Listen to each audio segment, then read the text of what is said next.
Yeah. Wow. Now you heard almost echo. He for the call relegation. And he for an Ephraim and Europa League. And one sense some Nakopon Bois Ochina Champions League draw no group stage draw no and so baso. Okay. Tony. Godfather. Amra ho na fe me hwede with the brain playoff draw no and so baso nyame yaduma ochina.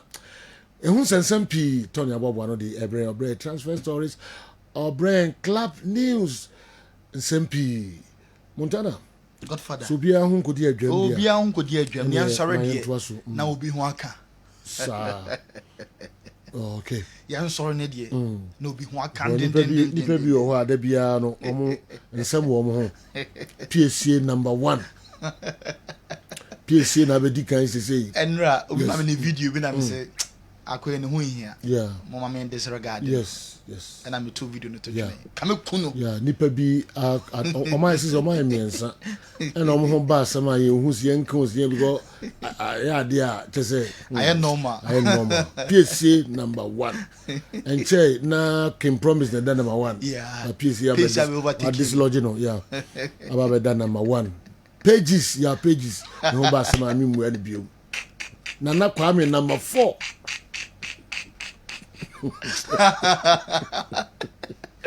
Omo bass ma me high hu biom. I'm also doing too much. A football na kwa. Yes. You a wedding ring go we. Say e chill na ni ma na me boa. Na chill na ma focus we chill nti. Omo kra be brave o boa. Ba wo de me hu ba bia eni en show. You say I was how. How na last say June ke yira na me see ade na eyi fam na so what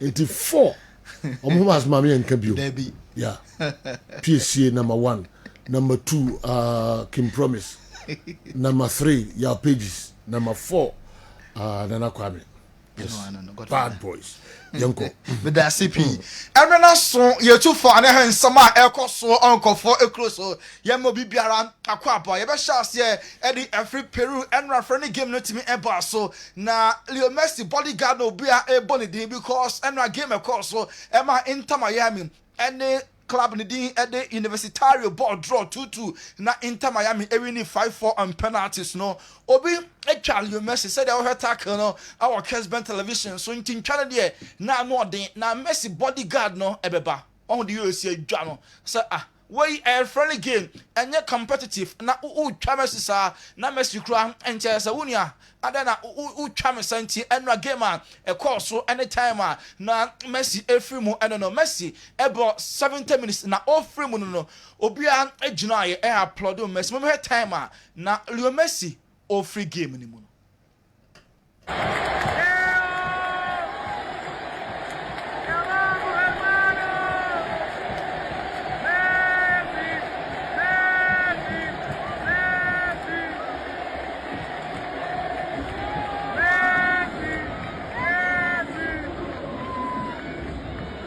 Leo Messi gusto agini din e wo Peru to ofri mu no 70 minutes e no boy na supporters no no Messi said ye o hwa utie e o Kessben television so yenko England the overlap sports show no and now omo a drop another video na onim say e show legends nko na team a sports discussions na Gary Neville Ian Wright Ren Rooney Roy Keane omo nyina no na omo te ho discuss ene den ho kodi adwamu pa Marcus Rashford the overlap sports show no so omo say Rashford opeso flip club mu kwa also training better say the be yakọ club na open na betimi abo games na so there United coach no boss say on training ye obet professor or the goalkeepers coach in Pobetum chance or the Rashford ebeba enti of the overlap portion so me enko na ye hwe niam kakra omo e discuss ho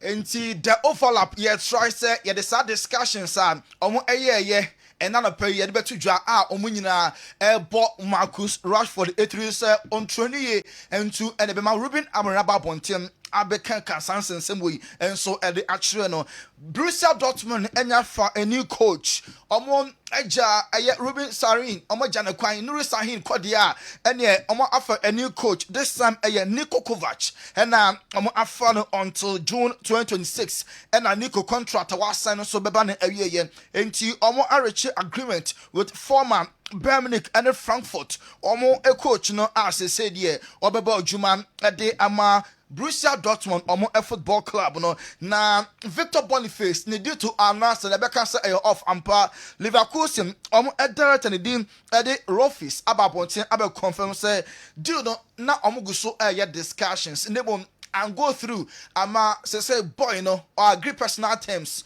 now so do no off say John Duran and ekwakọ ball edi ama anasa enti ebeye Ronaldo John Duran Sadio Mane ewo anasa omo anymore na ya to so a yenwam ewo Chelsea nkofo GD pass transfer way omo ehia a goalkeeper obetimi aboa ama Chelsea Football Club no akọ the next level because Robert Sanchez no onya de was san na so Chelsea board no take decision say omo emfa goalkeeper bia enso emba omo so a omo emfa a center back bia enso emba Chelsea decision a omo atake eno no Ben Chilwell yentie and it's a few days aka ama window no close no Ben Chilwell enye na dwene say obefree Chelsea omo football club no enso etimi akonti eguso a ye twen say very late of a baby na nemo assistance na of a bia emai say Ben Chilwell enso ebetimi free Chelsea Aston Villa e dey omo first bread about for Azo Disasi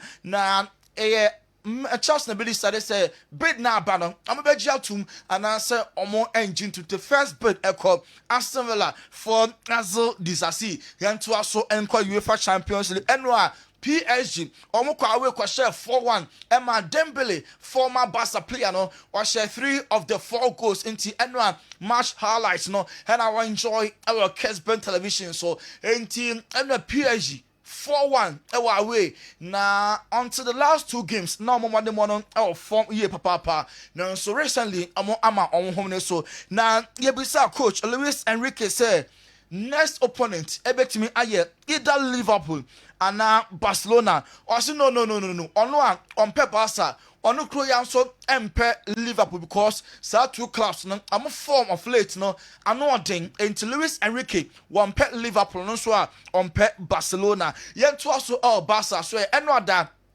Oma Atlanta Equity match no ema in 4 goals Barca share 2 ema Atlanta share 2 na Enra Lamine Yamal hena fe Ronald Araujo na share Barca omo goals no ede ema omo enti goals a pure free match now here our Kessben television so Lamine Yamal say Barcelona are the best team in Europe right now na omo de omo any preference obi bia no Barca capable say round of 16 no omo ebetimi asho omo enti omo de omo ka se omo dodge team A and as team B team B bia no Barca ebe show because omo the best in Europe right now and now so France Stade Brestois eluso 3-0 to Real Madrid European champions Madrid she coming san Emma Stade Brest and team anti e be start Thibaut Courtois say Madrid my next opponent either Celtic and Man City and I'll say so be it if you want to win the Champions League you have to beat the best teams in Tienra match course no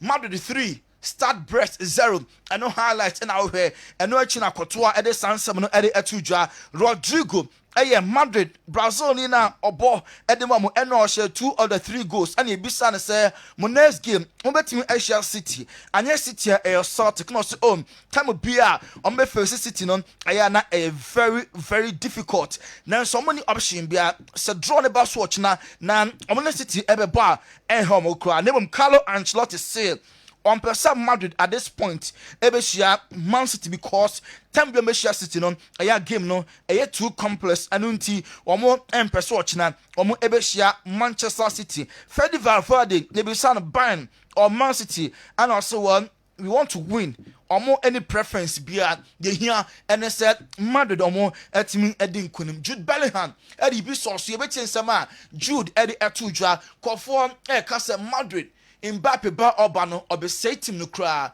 ebe ma sa friendship no etu atwa no se da bi almost every week omukọ dinner especially attack no ono Jude Vinicius Mbappe and Rodrigo sa players no off the field relationship no tight pa maintain some Jude Bellingham e dey atuja because it's like when we're on the pitch and off the pitch, we're like really good mates, and then sometimes you read stuff about tension and stuff like that, and you're like, wow, it's like a different world outside of our little bubble. And we go for dinner nearly every week, and there's definitely no tension. We all love each other, we all know each other's qualities, and like I said, one game it could be someone. Ain't no tension among Madrid players, no Jude Bellingham, Rodrigo, Mbappe, and Vini. I see almost every week. I'm going dinner. In teachers are Ghana, I'm saying clubs ni ABA players no. I'm going be about. I'm try say on my atmosphere and I serene instead of beya. I'm toxic. Be all dressing room or be brain who I bet me I say players no. I'm anthem and on teachers players no almost every week. I'm going for dinner. No tension. And Jude Bellingham and so I confirm Eddie Amayem. Na yebe remu ewo City enra Man City eche Club Brugge shown by 3-1 first half now City at form 1 second half no na omo share all the 3 goals enti goals are PP free match no no and over our Kessben television so na after the game players ne bi ekasa yo na Josko Vardiol ni di no kwa no ye bisa ne se ye bon sen no se eye Josko Vardiol no ne Mateo Kovacic ekasaye omoni CBS sports no din komo na omokasaye unu se Mateo Kovacic ehye first goal ana Josko Vardiol assist ema on goal back e by South two players no after the game omokasaye. This is not the first time. Correct pronunciation is Josko. Well done. Josko. Bravo, yeah. Yeah, we've been struggling last couple of months, and it hasn't been that easy for us. But yeah, I can tell that we are coming back, and hopefully you're going to see a different City than we used to be. We prepared a lot during these 2 days, and we knew that if there is space to drive the ball forward, we should do it. And yeah, I saw the space in front of me, went through, and then tried to score. Josko Vardiol and Mateo Kovacic, and after the game, South two City players in the same way Eddie Etuja. Now Chelsea, player that was in a Kaima Man City. Julian Lescott and Ro Ferdinand so enra na omo Etihad every game at City a boy almost City form no enye nanso onka favorites enyu omodin enfiri mu enra Julian Lescott after the game Man City any form nanso na club a obi apepese onhia omo ewo knockout phase no. But in cup, hopefully that's the case. Listen, they're performing like a cup team at the moment in time. They're not putting enough consistency in performances together to maintain or to pose a threat in the league. But in cup competitions, you don't necessarily need to be good. You need to be more lucky, and they are able to put 45-an-hour games together and score a number amount of goals. But later on in the competition, you may need to put a strong 90 minutes. May need to be 180 minutes in regards to 2 legs. So at the moment, they're probably not favourites in this competition, but they're still the team that people want to avoid. Yeah. Second half was easier. I mean, first half was never in doubt. Yeah, first half. We and some Julian Lescott and Ro Ferdinand omo Eddie Etuja na Club Brugge and they lose 3-1 to Man City and normally some frimu and qualify. It's after the game Club Brugge players no na omo park and so check omo phones. Now omo nya confirmation say omo qualify omo kwakoye draw for China playoff no and a coach ni LED players no cause supporters no ho na omo ko celebrate. We may hear Club Brugge omo celebrations no. A lot of clubs do, they go and celebrate with their travelling support, which is lovely. Fabulous. A connection that every club should have. It's a great club. I've got to say, guys, we actually played there in the first Champions League, the Newman, and we drew one each there, and you can tell it's a fantastic club. They've got a great support. Club Brugge, I'm players and the coach and I celebrate and ra. I'm going to sue the and so play off no. I'm watch now and I drawn a boss. So John Duran initially the video not so now at the bench because Enra da coach no Unai Emery wa mana memu kura nti and not bench no enjoy the ho or yeah funny videos or touch line ho because when you agree so wakɔbɔ ɛde ama anasa ɔkɔkɔyɛ Ronaldo the teammate nti ɛna coach no wama no amba mu kura nti ɔno na ɛnya nod no instead of Victor Boniface ɔno every Nigeria ɛnɛ ɛna bɔ ne bɛ flan na Americas no akɔyɛ ɛwɔ Saudi Arabia Oli Watkins ɛno a ɔhyɛ go ɛnya another opportunity sɛ kɔbɛtumi ahyɛ 2 ɔno nso kɔ sɛ penalty na penalty no kura deɛ na ɛsere kɛkɛ nti Arsenal I'm striker Oli Watkins ɛno onya go baako enya another opportunity na a penalty and or slip say the John Terry tepe ya pe and Oli Watkins so atehe ye e man the 9 right no ball left my ball so etu fa baby cry Arsenal for at the bid echo na a 60 million pounds and Arsenal for edeco for Oli Watkins na so Villa say omoton boy na enye nti penalty kick no and na John Terry didn't be pepe or ya so bono slipping na left no ball right no my ball so I'm etu at the 5 enti and Arsenal bid that I'm going to for Oli Watkins no Watkins the dream pa sanko baba ma Arsenal then so I hear na ntimi ambe because John Duran and so echo the Gunners actually Girona eshon by 2-1 Ethan Nwaneri making the debut in the Champions League was also a goal Emma Arsenal Mikel Arteta and so a boy no abaso ye papa Matthias Tel and rather right after Bayern Munich omo game no and I applaud almost supporters no and not just say free club no mum Matthias Tel and Bayern Munich supporters no so appreciating the power yet say Man United air panel Arsenal Epeno and Chelsea so enya Matestela omo enya na omo emfani enya grokra Simeni Inzaghi Inter na qualify bra omo unconsidered go bia oso ye so proud say top 4 out of the 8 no omo finish 4th e go first 9 and so ajepa Del Piero say on be say playoff zone no AC Milan and Juve ebeshia pese sa two Italian clubs no and so ekọ omo enim ye papa Thiago Motta and no Juve tena fe lusu 2-0 also take full responsibility e enu nkugua and so etime baye onu say Tottenham Hotspur omo akọ Chelsea for him Premier and some former players ni nyina no akwakoye successful Benoit Badiashile also the Sassin and Drisbury Hall Spurs ekoi for some players no on loan e ma Chelsea eten no nyina and so down Arsenal yet to take Moiskin and Mario Rotegi says he said now when many players Arsenal for betting me settle on because Omuguswa omo epic strikers I Hilal I say a Liverpool player Mo Salah and a perfect replacement. Say name I call ya Liverpool omo talisman Mo Salah na also mkofano na Hilal omo atageti players bio na Bernardo Silva Mo Salah omo mienu and a Rafinha South 3 players mu baako na omo say next year omo ebefa West Ham are rejected Atletico Madrid omo player Rodrigo De Paul offer number Sankani agent offer to West Ham Gusua almost analyze Alejandro Garnacho Napoli for say United Semanti Buono so a player no on team mine over 20 goals a born 80 million there at the bracket Mante so dear and a boy no omofana and so enye crack Hansi Flick and ran or say Lamine Yamal I understand that so be the boy in the free mo na nebo efu nti bibia ni ho a say Barca na come up first or man the first and the second and Yahweh, God for other man called for close on some no. All right. Weighing as soon yejina na yediesi. Tony Montana. Okay. Yedibesia inti listen na man for so montiase say omo edin abebem na ma memfa mudin ma. Why na memfa ne din enye.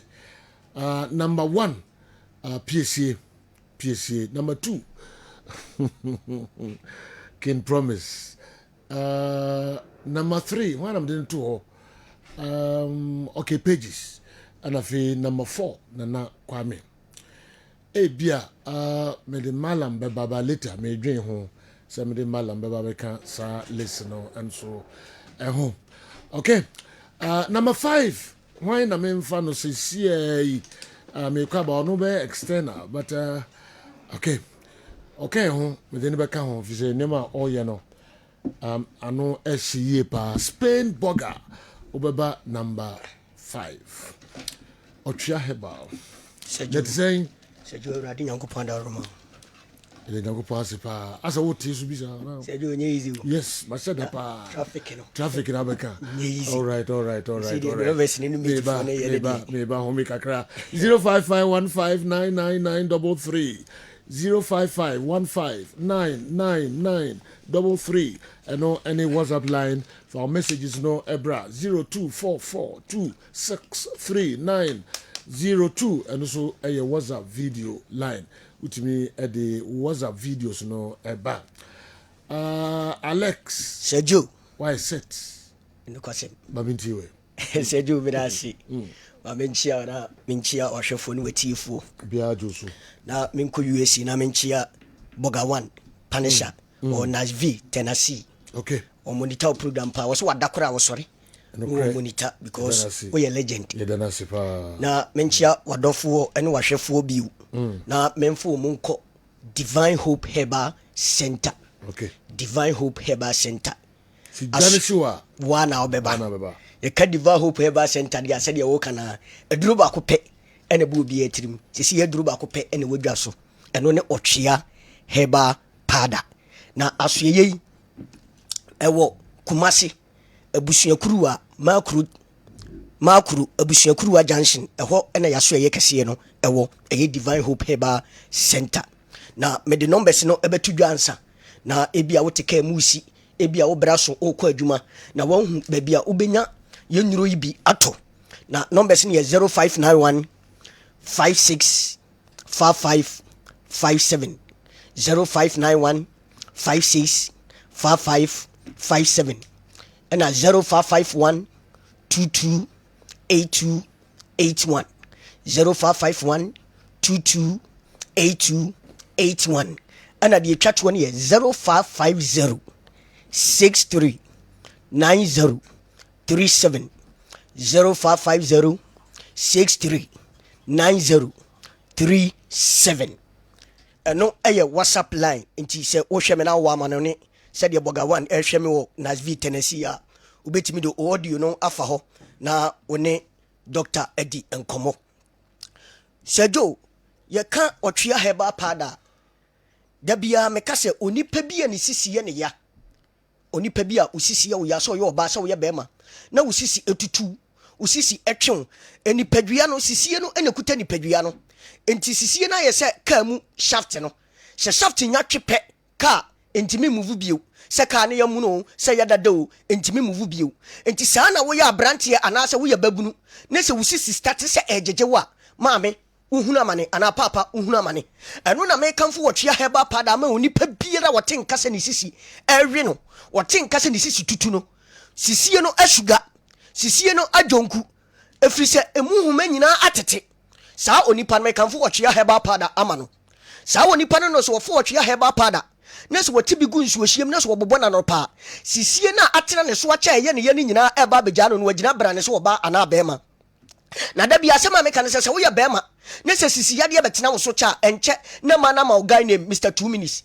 efi se ukosi nanim apetre petro pio sisi ya na waje mu enti se wo ye bema na opese ukosi nanim na opem ko wanim dia ne se sisi yade etete wo dia otwea Herbal Powder na me kanfo ama ho orofo bi tie me ebua o sebe okoja ne nan a ubehun se sebe moja kakra ewum ebua ubehun se wo hu ahoro kakra wum ebua ubehun se oja ne nan na kokobo atwe aba ni nyina eye kooko ana akofa saa oha we nyina aba kooko nti ubehun se opesa nani ohu ade a wo hwa ade a wo hu ni ye ma me se kooko ete wo so na se wo kwan wo minim enkukọ hu anu omu dwane nkukọ wo fie because what to takre wo fie nyina ama nkukọ se se omu hu anu omu dwane me kanfo wotwea Herbal Powder ma wo na se wonya wotwea Herbal Powder ibi na se wotiti bi gu nsuo hiem anopa wo di atere num na se wonom a saa kokọ yade a atena wo so ache no ni nyina eba beja no aso agina bra ne se oba ana bema orofo se kokọ betena wo so che na se wo ye bema enche wo so kosi ni asesi anu agem na wanya guy name ewo man ho what dress nice e koso de na so na ma ama guy name Mr 2 minutes ano na me ka kire wo se kokọ atena wo so wache na se bi wugya wo nan na hu so kokobu ni pie ubo so wo yafunu bom obi wo ho a wo anu maduru a epegi a ontimi nya ne nan efiri se ne yamatim una me kanfo wotwea Herbal Powder ma se kohwehwe wotwea Herbal Powder na anopa bi atibi gu nsuo hiem na num nanom wei aduro enya nwono enka ebi kura ti mewe ne saa afa so uye onipa bi utie mi sesi yi okọ chechire wonsa okọ chechire wonsa doctor say ubipi ni kwosoro eni number 200 and something enu ti wo yam hyehyew ebi wo ho utiti mi dwa ga ni nyina ne se bp no ekosoro upeja ade anu abre onante kakra bi no wote so ni nyina ne se pressure abetena wo so orofo me ka kire wo se wo hu sansunsuaso atisi a wo so koso hwe wo chia heba pada na se wonya wo chia heba pada ibi no atiti bi gusu ohie mu a sa bp na abetena wo so na ekosoro ni nyina eba beba no ma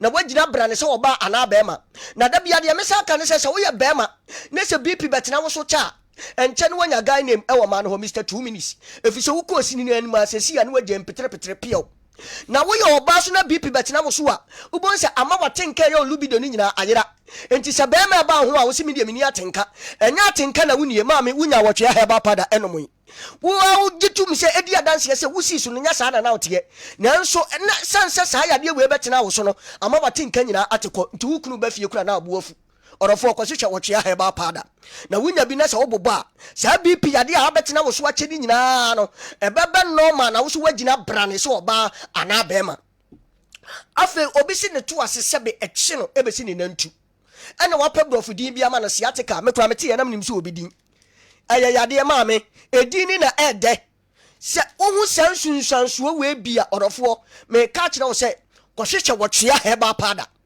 entini na sɛbe ɛsɛ wo to ase besi wo nantu no ɛtwe oje wo ho a enye ɔtena se na so wo sɔre a obosu wo tu ahwe sɛ ntini no afa obonsa ne nsa yɛ titiriti ɔsɔre anɔpa ɔsɔre anwumra obonsa ne na yɛ titiri ɔtena ka mu cha ubon so osole a ensore na aye titiriti wose ananse acheme esan se wotwea heba pada eye ntirima adwumanti se wunya bi na se wobobo a entira sebe esa woto ase besi wonantu a atwe ni nyina no otwea heba pada ebeye ho adwuma na wagina brane se oba ana bema na wanya ahoɔden de akonnwuma so afei wo ye bema okwadwa ye sebe owro ho na atu ni su esu obobena otwa agyaduo ni maame ngu ni papa ngu edi entia wo hwe sebe ne bema esen nanimu a afon aye ketekete aye lengelenge atwea kom aye se straw aye se crayon orofo una mekanfo otwea heba pada ma so wo ye bema na wo hu sansunsanso bi atise ya kɔhwehwɛ wɔtwea heba pada na wonya bi na wotetigu nsuohie ma nopa na se wo bɔ a obema na atwea kom ni nyina eba ba wura ba yirima na wo so wagina wo naso no wakosi nanim a watimi apem se bema otwea heba pada esa wo yade na esa ma wo extra energy na wokosi nanim a watimi apem ye afa odofo bi wo ho a se aduane to ne yema no wo bobena aduane to ne yema no wo bobena eto da bi ubon se ne boa no na awie no ne yafunu ubon se sebe aduane to ma na sebe okɔ high chance okogya ne nan ni nyina se ne yafunu ayekuro etimi ma wo kon ubon se beyere na wo kon aye tan na ye wo gya okɔ ye se wanya wo sa ona me kanfo wo twea heba pada ma se eba wo so ayam kuro ba wo so etimi fekte wo chi kase na da ho no spinal cord no na wo ye be ma de a enche ukosi nanim abonsi wagem se wo hunsunsanso bi atise ya orofo se wo hweme na wo hunsunsanso bi atise ana wo tie me na wo hunsunsanso bi atise ya me kanfo divine hope heba center ya dura ya friend wo twea heba e de amaw ko hwehwe wo twea heba pada na wonya bi na wo boba saa nyare na ete wo su ni nyina no ya wo yama yekuro no e ba begyawo da bia de me kan se efunu daka wo hwene bo den eche wo twea heba pada ye bosu ni nyina aye 5 million 500 Ghana cedis orofo efunu daka wa check the obeto no ba ku sei aye 10 Ghana cedis ekosi 12 cedis e depending location na wo no e da wo benya no saa obi wo hoso a me ka sei osi a wodidi ya na komode no afei ubon se ne homete obre ya ka kire ne se ni sugar no ekosoro enti ya ma no panie bi a wongo da bia so wo ne sere so panie nie be wo ya be ma kra de anuro ne ya de ma na ya ka kire se so wo ya be ma na no ma eduru ba bi a wan hwe asebe ebeje wo be ma be ma wo mfie aduana ya beje wo be ma wo na me kanfo wo twea heba pada ma ko hwehwe wo twea heba pada na wo sansunsanso we bia na se wo bo wo twea heba pada sa sugar na koso ni nyina be firi ni padua ni na aba normal na eba normal wo ya be ma wo betima gina brane otwea heba pada da bia meka se esa wo yade no na emma extra energy bi na wo kosi anim na ya be ma watimi apem afa wo ya be ma first na wo yi uduru ben say wo dwon so etimi to ten eno na meka say yesusa no wo bo so wunua be di wachi no ma fans kofi wo de odwon so fe na de spell din KOFI wo wi de spell wunua be eba ni din ama AMA ene de wo say wo dwon so no se be asi ni tirase asi wo na ase pe we e bo won ka ye say wo prostrate no o how bi ba ho orofo wo hu bibisi e tise ya ko hwehwe wo twea heba pada na wunya bi na wo titi gu nsuohyem na abo a wo begina brane Ochia heba pada asoye kese no wo Kumasi Makro abisuakuru ajanshin ehwo na yasoye kese no wo takradefo nko AA Mensa tamalefo enko PK Gombila kofroduafo enko Gapsin Pharmacy Kumasi hadie Fredina Colinak babi bi eto no bia obenya bi enkrafo no so enko circle babi a Kessben FM wo no behind Vodafone office ubenya bi ho mankasimfo enko jefe ba afei sunyanfo enko cap heba afei brekumfo enko Dr Clement anase abrosami ensa uko a woso wohwehwe for my champion baby eto dame no enwure ubenya bebre ewo honom afei wafo nyina enko mumuni awe enterprise ashamanfo enko drag house afei wo yoba utie me sabe uyi wa mo ase na wo be nsuo kakragu oni be masia afe ubonse muhia wi abonse nsuo ni se ba na chi wosi akwan bi ani ba bia enye sada awurade yo afe busome so na wubu nsa wote yaw na wusu utwa bena afe moja no instead of say ebeba nanso no obi dia ba baako obi dia ba mienu obi dia kura so emma wakoye family planning ukoyi ye no hu nsunsu so atisi afe o menses ne mabio afe wo wie ye no wo yo ba mfie be mienu miensa ne hu biema me kanfo wotwe heba pada ma na sama na muti se nyina doctor se munya wotwe heba pada frɛ no mfa kibi enka ho na da bia se de doctor AJ eka no o se oba bia wo 7 gate na se wo ya be ma na ni hie na obie first gate obie second gate obie miensa afa obie de toso na oba na tiem AJ na wa twe ne to ase kakra enya se bia ye ne ya nanso se AJ udi na wuravura mfoforo na no na se wo ya be ma wuntimi mie gate ye toso mienu kura nsa na wabie nso na doctor se kohwehwe otwea heba pada na se wunya bia frɛ no na wɔmfa kibi enka ho otwea heba pada ye numbers ni 0591 56 55 57 0591 56 55 57 and 0551 22 82 81 0551 22 82 81 and the chat one is 0550 63 90 37 0550 63 90 37 and no aya WhatsApp line ubetimi e de WhatsApp audio so afaso Sergio mamintuma no for doctor say so you oba bia na se wo kɔ be ma dem na hu se otwea heba pada da ni table so a sika na ode ma wo no manenya ne double Sergio bedasi yes ye bedasi pa osi jane shiwa wa na obeba mo friend numbers no osi odi key bi be kan ho na fi udi ebiebie wa da opeso obiebia otwea heba ijane shiwa wa na beba Alex bedasi na fi ya to adwumade no so Kessben television Kessben 93.3 Kessben 92.9 Accra yentoa so enra Champions League games eba so ehifo na qualify eko eye group stage no and a playoff no ehifo na eko na Europa league games and so nyame yadmo china na eye playoff no draw no and so baso mo messages be miensa na nan amanfo bi ase obubusa nsem na ese yi omano enra we every DD honum DD Akumadan Senior High School. I sent a message on Andy's comment on generational players. Sergio, I'm still waiting for your take on the comment I sent. Okay, maybe mama here's our comment now. Okano nafi ya tuaj mediano eso me ko bimbila scanza anyway aba. I think FIFA should force all national team coaches to have 1 week workshop at Barcelona and learn football more and more. Okay, intinada also the abarano. Bimbila mi free bimbila mi ko kintampo. Afos ewo kintampo and also saying, I think this new format of UEFA Champions League will favor some teams in terms of goal king race. It favors strikers who will be playing in the playoffs. Okay, and the Afos Kintampo and Ediway and so Abreye. The next one and so as saying, good morning, sir. Please, how are you all? I'm Ali from Accra, Ofanko.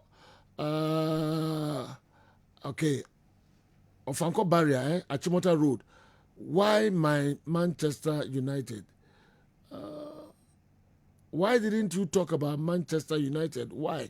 That's a share discussion in Krasi. Then I'll do it, Abba. Okay. Way every Obuasi Akaporiso, Isaac Ayensu, and anyway, Ebae. Isaac Sejo, it seems people calling themselves football people are taking the whole country for ransom. The coach that you are supporting said his tactics for the AFCON qualifiers were wrong in his report. After Ghana failed to qualify for the AFCON, and you are still imposing him on us. For your information, some of the players are saying they will not come for the World Cup qualifiers if Coach Ado is still in charge. Sir, say players need busy omumma. Players bear. Yeah, that is my question.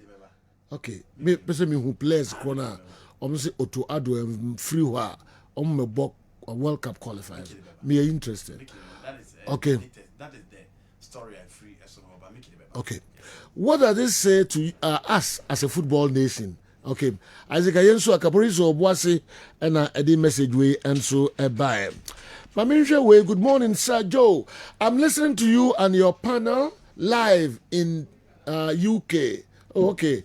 What will be your question to the sports minister designate? If you have a question, if you have to ask a question during his vetting. Okay. And then he sports minister designate, Mr. Kofi Adams, obit me a parliament. Now you busa and say, no, busa and say, what will be your question to the sports minister designate? If you have a question, if you have to ask a question during his vetting, Dr. Moses Agawina Amanya, Odifri, also a senior lecturer, okay, De Montfort University, and former manager of Multi-Credit Savings and Loans Limited.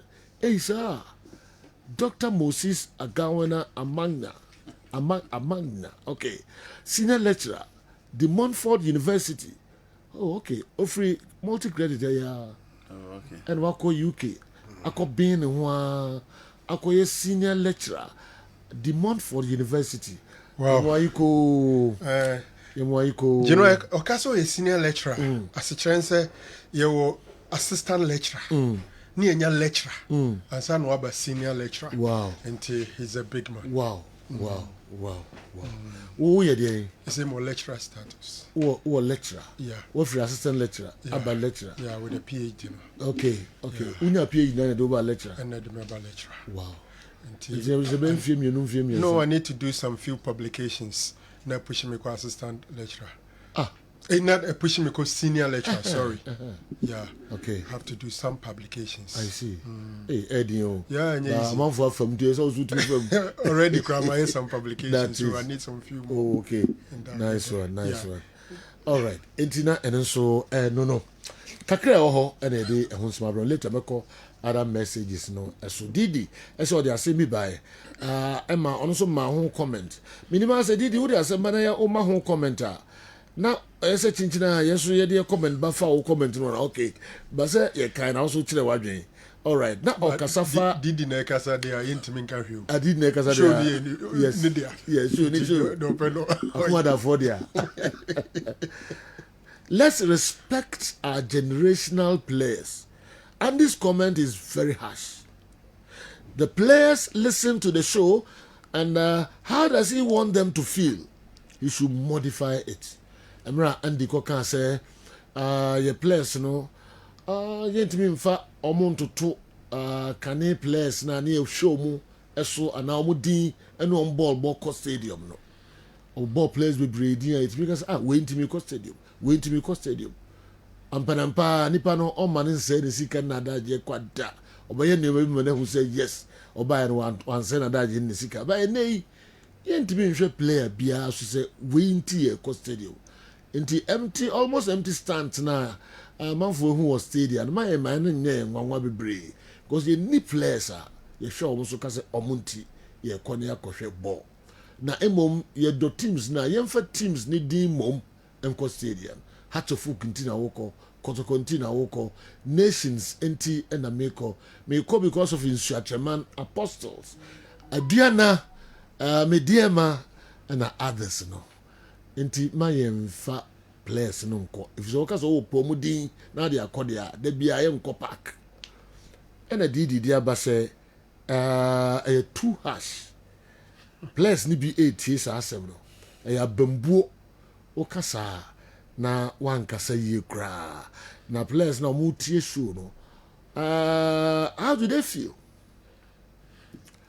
nti aberanteɛ no modify asɛm na ɔkan no yes deɛ neɛ kaakom kokuwa ne bɛgyina firi wɔ no mu agyina asɛm a meka no ɛyɛ asɛm a modification bi ɛmfiri baabi a ma meka ho na woka deɛ meka na meka deɛ ɔsɛ obi ate ase ne sɛ supporters no mkɔ stadium kɔhwɛ ball no mahu players bebrebe we can't deceive them ebi mo hu players a papa kyɛ me ebi mo ɛhu players a mbɛbɔ top clubs na jinwa they cannot live without them ebi sinɛ sɛ ofre kotoko supporter so ofre has folk supporter na sɛ oka sɛ ɔma names a hwe names a jinwa ɔde ma obi da so ka Robert Hammond obi da so ka Opoku Afriye obi da so ka Opoku Nti. Those were players who were good enough to draw supporters to stadium. These were players who had exceptional qualities to entertain fans. Now when we players are omodi omonse si omoboka se mumra stadium na yebehye chinwa and how many of our players that is again chinwa ensasem na me kan enye kotoko anaha asenko a Manchester United fans nim so omo kwa kwhwe omo match with DStv Center not because of players individual who is going to entertain and excel, no, but they go to those centers to go and watch their team Manchester United. My United team kakraka na down no any team abetimi obo obi ni sa somati na me kwa kwhwe no ebi nim, but as a team omo bo omo so ne omo de as a team fans ni di omo ti stadium so omo kwa kwhwe omo game, but not necessarily mentioning individual players' names on the same thing applies to the recent Kotoko team. With no disrespect to any player. Meme ti ha de bia me bo justice play edin. E ma de bia ka chem se me hu de a me kan fa ne ho. The last time me ka Joseph Ablo, me ka about Samba O'Neil. Say these are players a omunim ball ne bopa. But you know the top teams in the game yemfa defenders ne kokore. In the history of Kotoko, obetimi abobo former defenders are more excel so much. But in the days of Joseph Henrich, Stephen Odro was there. In the days of Joseph Henrich, na Lawrence Ejay woho, na Jolie Wiss woho. These were players, Emba woho, these were players who were entertaining enough to draw fans to stadium. Upa bubu defenders ni sa Adam Mohammed Motam na Jordan Opoku woho. Na Francis Akwafo ho na Francis Kofi ho Chastela Babeka ho eti general opese o hwe a obehwa hu say there be season after seasons and years after years there were players who were so entertaining, there were players na on the field of play omudine da supporter bia no ko say assume tin ye kwakwe Baba Amando till date Kotoko supporters still talk about Baba Amando e dey na be ma supporters still talk about Mahatma Utu Esme Mens Emmanuel Hayford, Emmanuel Oseko, Charles Taylor, Dombote, because you know Moko Parker, then you go and almost say, apart from scoring, no are there certain spice to the game. And I'm saying that. Yeah, dear, Wahane dear. The last time I mentioned names. Obio who Ella Doji Bia will pay and watch him. Obio who Sonny Akuba Bia will go and watch him. Sonny Akuba will not just give you goals. But game Nanka, so man who said the game belongs to him. Eric Bequin. Who say game near Nedia. Those who played that give so much confidence to fans. So much if you know when your mother some baby game umpa. Adebayo of Interlies. You know, those were the players. I'll cast a whole quack who say, Di Maria of Hasufu. Argentina has fans about Sebetana. Why you did this? To say, you know, Argentina. Because or she said to say no or players no team. There was no individual player that come close to him in terms of his technical abilities. The skill set of Seto say they be near. Intina ye de be fast to say. It is a do. Say me kasa e players no. Oya Kotoko fan, oya Hearts of Oak fan. Nasa also Oko Stadium. Team now support na Abroche de Nimkoye. Abroche team now support Nimkoye. So oya Chelsea fan, oya Manchester United fan, our team Nimkoye. Because in the last 8 game Chelsea revenge ya. Manchester United adapted team for 4 teams sir. Omo change between the two sir. But United fans and cast all Moon Jai Sports niti. And they almost send the question about Classy and come on United who was day in, day out, they continue to ask questions as to players like Man United at home.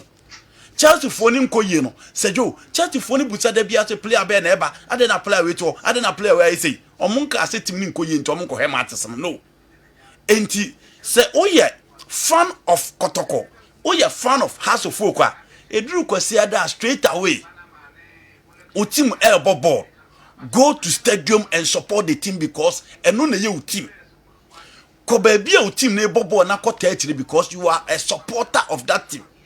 But say o say o kwa ko say player be draw to stadium. O bo obedient kopa. Player be nti na o kopa ke dia no a. The recent players any players are omo footballer supporter ti akunya so a o original ho. Nyanya bi. So who dini bia o fan a say dini bi no de ebo. So it is not an issue of underestimating the quality of a certain player or demeaning the quality of any player. The fact of the matter is that we don't have Don Bote, we don't have Chastela, we don't have Ella Doji, we don't have Sonny Yakuba, we don't have Baba Amando in this generation that will draw a fans to stadium. And then no matter if you do wine. Because Ojebo na fans no motia kunas no ma sorry. Bibi Babisi. And when a Jebola Bibi Babisi, ebini ho. Sedu, ebini ho. And that is the point I'm making. And an issue of players need to no, I have so much respect for certain players within the Ghana Premier League, but the first thing remains they don't have those exceptional and entertaining quality to draw fans to stadium. And you know, if you have those names, you can mention it. Oh, I see. I'm on fast. I say a church from Madrid. Osamako, the voice note to be a free Amsterdam brain. And Temebo, and my mom for a tea and also. Doc, what do you say was same way home? I say, your son, boo, Joe Debra. You see, General, I mentioned them. Joe Debra time, no crano, or Roberto Sean, no time to say, I'm a ball now, no more. That time behind the Benessa ball, the BO system no more. You see, no crane say, sad time, no players net na cream. Isaac, Kwachi no ball, no ball. Yeah. Isaac Kwachi, Isaac Boachi, yes. Joe Debra, no. You see, General, Al Hassan Yusuf. Yeah, Yusuf Al Hassan. Those times, no one, no mutra cream much. Yeah. Besides that, now broche born, no man be brave. Intino, and no Nendia na ye war. But the nay, by courtesy of technology, Chelsea, Manchester United, Real Madrid, Barcelona, Bayern Munich, they were at our doorsteps. You just click a button and you have it. And no matter where the person is, obe compare near ocean with TV so near then, no they are about to two and no year one. We are no the free on them so I chrome hanum say no. A camia quay say, ye titania tongue, obia no, enti doya no on traha, obeko. Enti a camia quay sebe, papa ne womno fa ye jaw momo abonone, and I can't see. Enti ebasa, one, you don't have the quality here. Two, there are better games over there. Obi betinefie no wa share Premier League. The same early kickoff. Arsenal versus Chelsea. Ofri no ho no aba betra babayara. First of all, pitch now obebo or hell TV no sunu de obeto wa say no. Bibia a vast difference. Enti onye satisfied. Onye satisfied. And say in almost every aspect of our lives, the Europeans, the Americans are straight ahead of us. Our education, our football, and all that. Nti General say, Adia Bakwaya na say being a fan is different from being a supporter. So a fan there when you football, what any fan away. Normally fans are here on bad stadium, but for supporter there, he feels obliged. I say, young Sherman will say, or best supporting the team, no Boaman team, no, and rising. But it looks like a ne among from supporters in Akrano, or seen the team Nenkoya no Atiatana. Manchester United is lying 14th, but Old Trafford is always full to capacity. They are supporters. Back to Andy and Semno Okayeno, I think the Didi is overstretching it. We a player now. Or say, Mumbode money nru that baby a tram for near there. Nebebu abem there, then you are not ready. It should rather motivate you and get there. Intimifo say Andy Asemno kind of for me, I don't see anything look, and Roy Keane was soon buy Rashford than a dino. A disgraceful. When Rooney said he felt embarrassed for Rashford. Are we saying that these guys are not discouraging Rashford? But that is the reality. You want to play a professional football, somebody would have to come pay what you do the best. Most of our guys have the talent, but the professional work ethics, and it's what is they are lacking. Look, old players, they are general. No, like they go through pains to give what they are giving us. It's not like it's only the talent and I how I do the brother time. Okay, the kind of training I know it wasn't talent alone. They worked hard. And then all my team bars are befano. No, Korean team bars are based no better than Pem. Now no Ghanaian players take TikTok. We afraid, no, we afraid, no, we take TikTok, no more. What? If Andy Asemi, Ebebu Abem dear, and yes, I'll play you for you. Otherwise, it should rather strengthen you to work harder.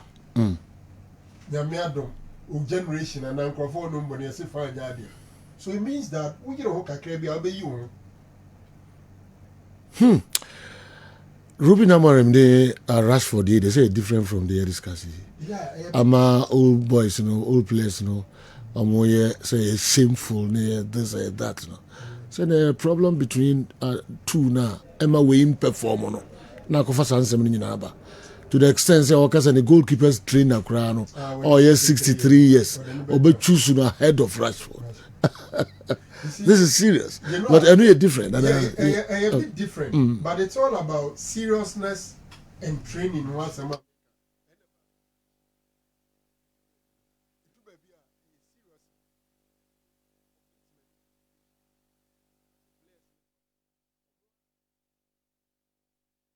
Dedication to the game, no career, and I think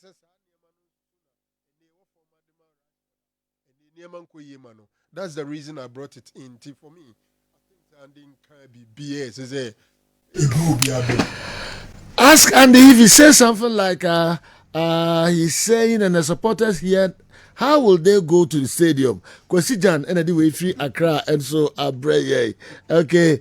Okay. But I'm sure the next one after Kwesijan, in the early 90s, we used to watch the German league in the evening as compared to what is happening today. Our old players were lucky. Their game didn't come to meet competitions from the other leagues. And Kessben say, yeah. Okay, Silas or Sayesibi, and the way and so Abre. What is also kind of? Was the old players, no? Oma mixture competition said they know much. Oh, yeah. Say Okoshe Bola, not Chelsea, ni Liverpool, Man U, big game, City, Man U, and so same time. And also Kahon and Nippon Stadium. Exactly what I was talking about. That's it. No money competition. Yes. Okay. Okay. The entertainment to cry and also those times source of entertainment then also akoye football yeah and then we bet my trying phone on TikTok or to one was three now chese obesri enti apart from some foreign football and shed any happy yeah there are now several other sources of entertainment. Look, now no make us stadium me make opaki Safiano me do say no mo sia boade mo a nkrofo ji o mani ni sa na ma no general e be de nkra so obeso le ni bi e ho akwata senga wo so kwaji wani bi ona mo kopaki o kopaki we Safiano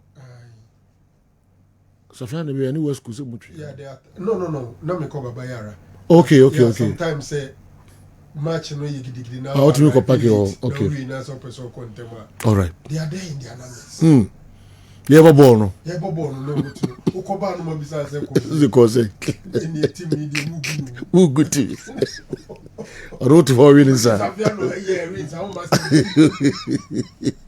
Andy is right. Even Fabio Gama was a player that sent people to the stadium. Okay, Nana Safo Accra Westland and so a message we Brian Maminko this message and so everything and a buy and the same message na and a buy. Okay. When you say Andy is right because these players aren't good. Even if Kumasi Santikotoko came to Obuasi to play every day.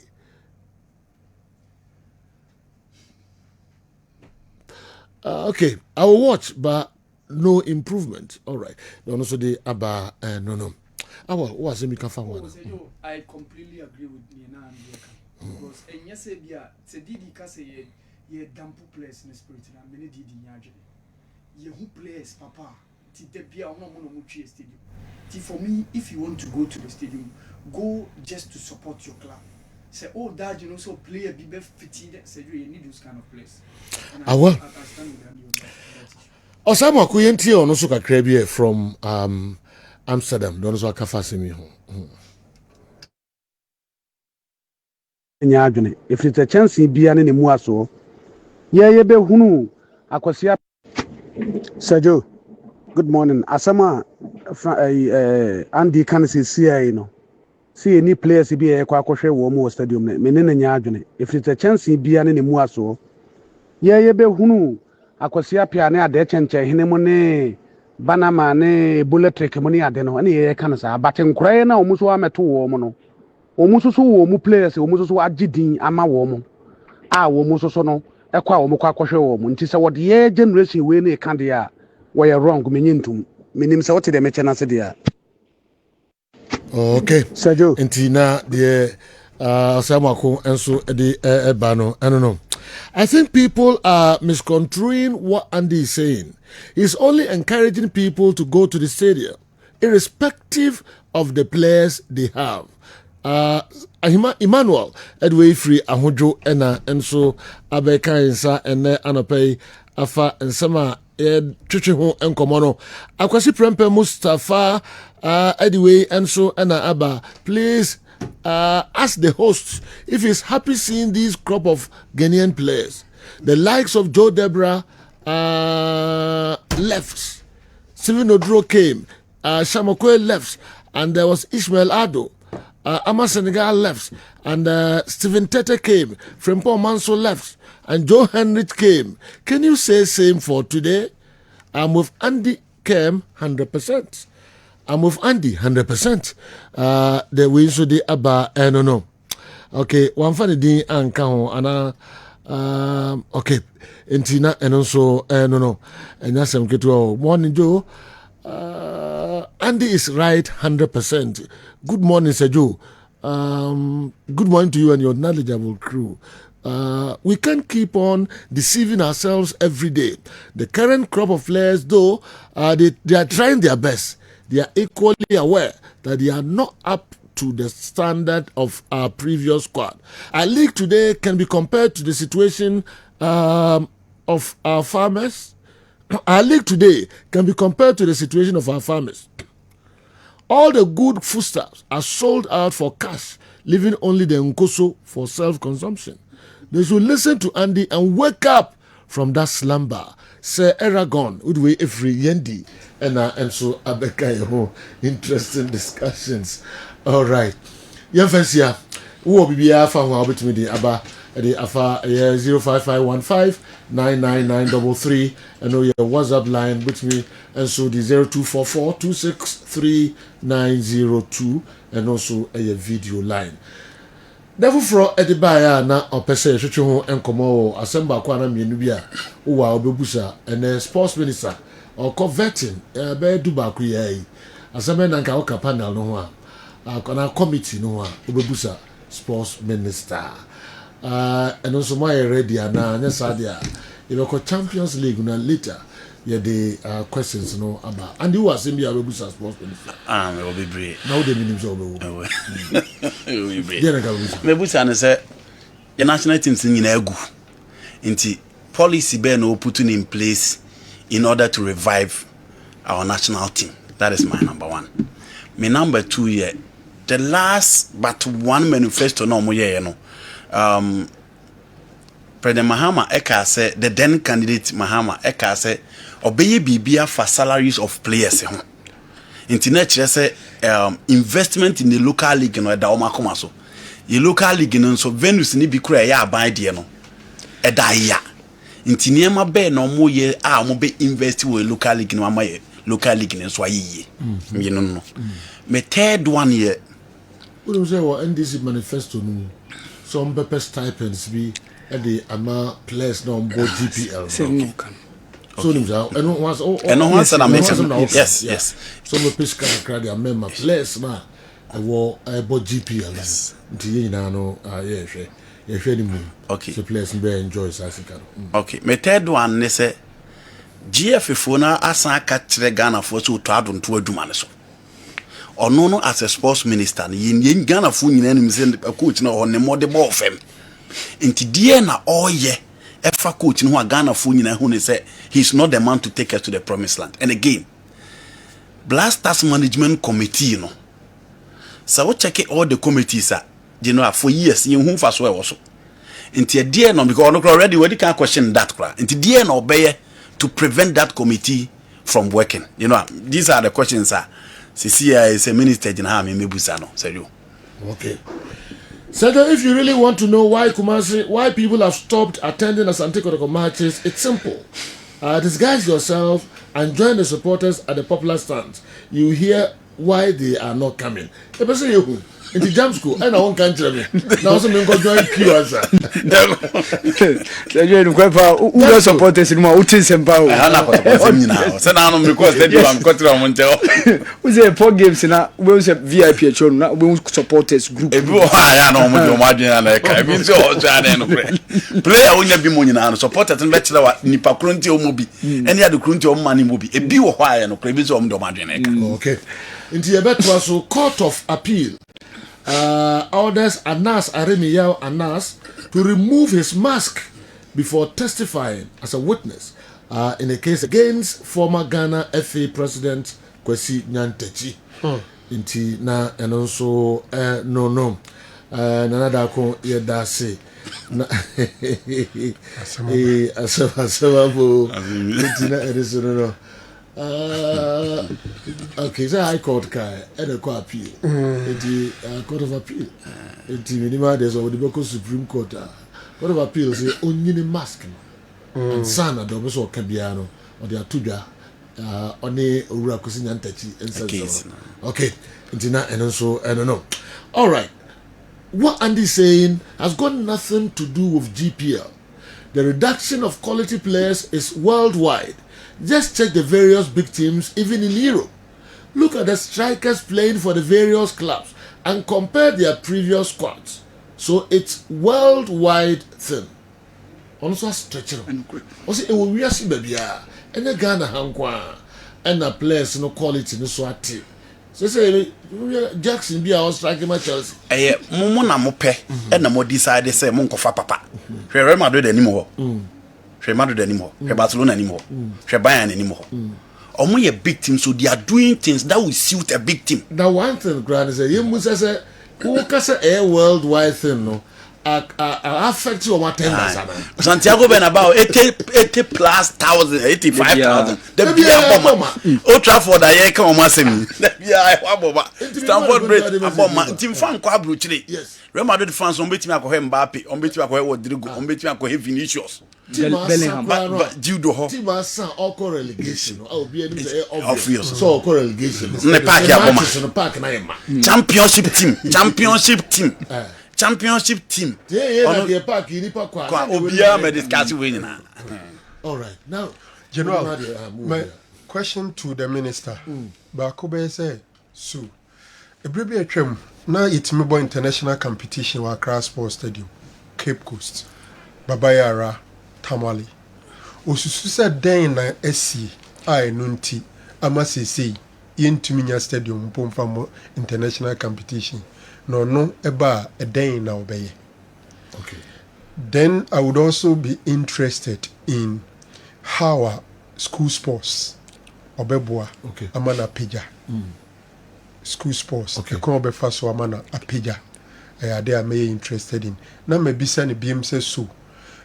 World Cup qualifications na yebono. Ono as a minister, or GDC Ruben and a mine bit me play. Na yetumi qualify sans say ade da Ghana for nyina akomaso. Okay. Good.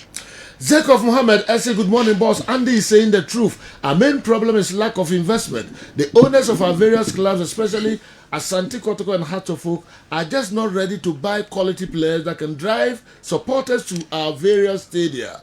My own Hearts of Oak is even struggling to sign lower division players today.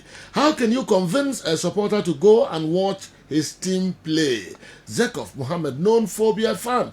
And anyway, and so our brain. Yanko Osei Kojokrum. Osei Kojokrum say our border no so maybe Cote d'Ivoire na Kojokrum. Yeah, our border. Yeah, I want Philip Gomez anyway Abba. I really agree with Andy Ken, but the sad part for me is this: the team owners lack the sense of making money. Keeping talented players will drive fans to the stadium, but you sell them out. What am I going to watch? No. Philip Gomez. Sergio, my number one question to minister and say, Utuado contract, obe demand so be him the contract terminating conditions in woman. Sergio, number one. Okay. Number two. Former Minister of Sports, Honorable Nilanti Betinaha, some couple of weeks ago, ye be into Abatono. Oka Sembi Seju, Media Rewopa. Se Abeku Jackson, Ghanaian swimmer Seju. O koye competition, no ni papa, ene dini butum sika, sponsor no ye training. Seju, what is he going to do with the other sporting federations? Said Yebeya, Omusubenya sponsorship. Sebi Omo court tennis. Omo ye table tennis, omo ye judo. So bia a Bible support because omo kojina Ghana fa. So my last one. The 15-member team are a technical team as say GFA are formed for the Black Stars. So you bet you amoka na meanwhile under 17, under 20, under 23 technical team yentu amoka na. And only question say you maybe say how can we keep this 15-member team from Otuado, Winfred Schaefer, the Perkins, omo video analyst, Munina Seju. You bet you amuka. Meanwhile, na under 17, under 20, under 23, and of course, my national team make up Black Queens, Black Maidens, the Black Princesses. Seju, musu you bet 12 musu sana. Meanwhile, 12 mokana wimu yentu amokana. Seju, these are the questions I have for the minister designate for sports and recreation. Coach Thomas Dia, and so nano atun semimu. Young Comra, na emeti nanatomy, and so somehow they are braying. Ma yemfa videos ka krebi na emetwa so mama. Yemasisia.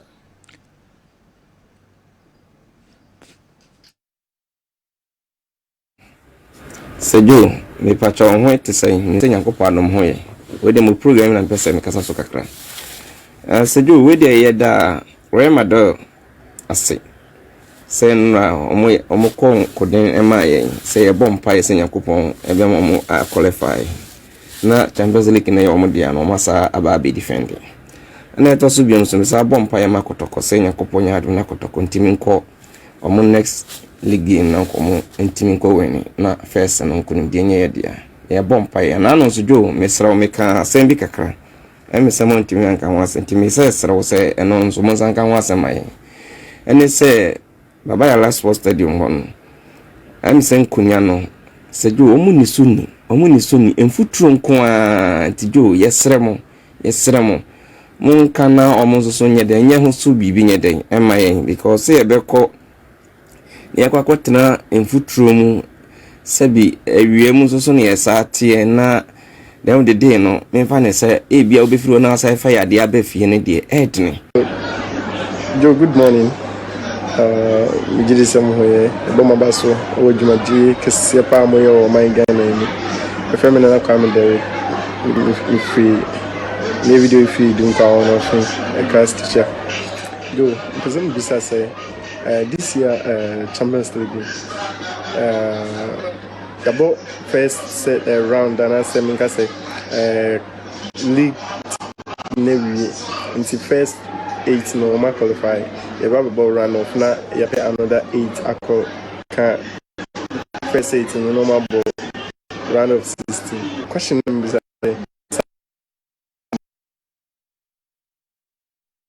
my goes no as the as this league, no. And I said, the Champions League goes in no. Na yeah, the camp one. Kessben Television, Kessben 93.3, Kessben 92.9. We every NS Buffy good morning. If I trying to copy the Europeans who play their matches at any other day is too wrong. Okay. We should stick to our week matches, Saturdays, Sundays. We don't have season tickets like them. Kwasi anyway and so free dicham so abre. Me kwaba na fi ye de enra games e course so Champions League games e course so na hifo na qualify e kobo a group stages no hifo na call playoff. And then once and some yadina and so abremo. Me call the what scientific herbal clinic na mene kwatine Dr. Paul. I could din komo kakra me ba na ni nyina so ye de won some aba kwati say ye nyame adum general ye nyankopon ase Dr. Paul bibia boko nyame ase pa kwati general right general me da say ni what scientific hospital busuafo ani mo hia dane da nyina ni mbedi komo ne asua de kakra na enenso yaba na yaba no de ne yaba ene ebe kire ne ma bebre titiro ne last week nkoma edie no efa eye cinnamon ginger and afi chili pepper no so mfa so de ewo edemaye no bebre na complain se buo no ma cinnamon no hu bi da obuo no ma chili pepper no hu bi da ene ye be show ni nyina na afi mu ho na afi akire mo so eye mfa so ne ade na obenya ede free so me pa cho ye wo Kumase Atonsu Monaco Junction Kumase Atonsu Monaco Junction ya dansu bank de ni hwe ena crowns yo mile 7 achimota mile 7 ben Janet Corner dan ye adwuma free juada kosi dam minda holidays nya ye adwuma number no ne hia frɛ yen eye diabetes na ha wo eye pressure ana eye stroke asthma shewa ana obo no mo ana ne de na kwakoye a wo hu nsema warefo mo atena na sa wo ma da bia me ka se mo mienu mo Ghana ha na se bibia isi mo kwan kwa na nka mo mienu mo mra na ye nhwe bonkum hwe ni fa bia 14 wo bia na na se mfonso no yare ne wo no ne atimi ahwe etususa edi ama wo me pa cho prostate na yekese enti ama wo da o Johnson tentem o Johnson prenson predu ansa na ade achen ana wo na hyew eye ni what scientific hospital ya ha no eye Herbal Hospital enti de mfidie na eye adwuma obai wo se ye lab ebe ye lab yintwa scan ebe twa bibia wo se bia ebe ye ansa na yatama drama seje na kokonom Yo Kumasi Atonsu Monaco Junction and Cranso, yo mile 7. Number ni is 0244 08 76 87 0244 08 76 87 0244 08 76 87 na ye beji osu general last week ye din komo efa enuane ene vegetables bi a eboa emema titiri emema yomu no Emma yebo chili pepper din meko no a ye de ye meko dwane no bebre so mu hu anase de ye kire no mu hu ene ye bo cinnamon enso edin ene ye bo ginger akakaduru enso edin na enne ye ba bedi nkomo kakra de o hwe eye chili pepper no meko no ye de meko dwane atenten no na mepesi ye di ginger ho nkomo ansa na ye ni akakaduru ho nkomo na ye nkire mu senti ya ye kasa akakaduru eye ade a eboa yie pa a bema uti na pese oye adwuma yie na enema koso ye ni padue ni mpa no a ode eye ginger akakaduro kan na hye ne nso sa remedy we na ede ma no ebi a oye ulcer patient a ye be so se obetwe kakra esan se ginger ne na kwakohia chili pepper no wan hwe ya na de asem kese aba na afi sa eye cinnamon kra no sukuta minty flavor bi a asa kire no ehye kakra eno so wan hwe na kwakofa problem abronti bi a wo ulcer ubegina nche kakra nyame ya adomo a subsequent days ebeba no ye be kire sa nu no so a uye ulcer patient onya ulcer patient ubetimi afa na aboa e wo memayum ye pa wo 40 years and above 40 years and above wadro pa na ye kire wo no sa ginger kakado ho asema ye ka no ade a ebo ni padua ni yipa ye wo 3 musketeers bi ade bia oba omomba ye ho no bedi adanse ni omudi ho nkomo se especially pressure yade no a yade ba ko eta ha ye papa no mu yipa ne mamu yipa eye pressure na pressure de ekoba nyina eye ntini a emu asisie anase constricted veins ene ya ne kofa eye pressure de no pa taiba enti se wontini ni mu asi a obema yo nyina no eye obema na se etedua no so do mpenim eye ntini nko a enti obi o pressure untini mo sisie constricted veins na se o site take enuobi ye pressure no obi ano odin a ewiki wo system no kra ma be wi ase na afo obema no entimi nsore kra enti omo pressure ade do na no moda enuobi so no bebre na be frɛ no obu a wano madu no 10 15 20 years enti bema no entimi nsore kra me pacho aduane ba ko ni se da bia o ma ne power aduane yemu eye ginger akakaduro garlic ena onion omo property be from so mo ye vasodilator se ka se vasodilator eye nro anase anuane bi a etimi ebie ntinima moje timi di afusane yi pa entu yo bi a wo pressure wo so or diabetes or sa underlying conditions na anuane ni se o ma ne pound kra eye akakaduro afi garlic ena jeni na anwanwasem se sa anuane amaboso miensan ni nyina no esuro eja very very heated and I say ja no odin pa no entini papempa no anka ubedi no raw nya say bia wo kekare sa because kekare a akakaduro sa na say ginger garlic no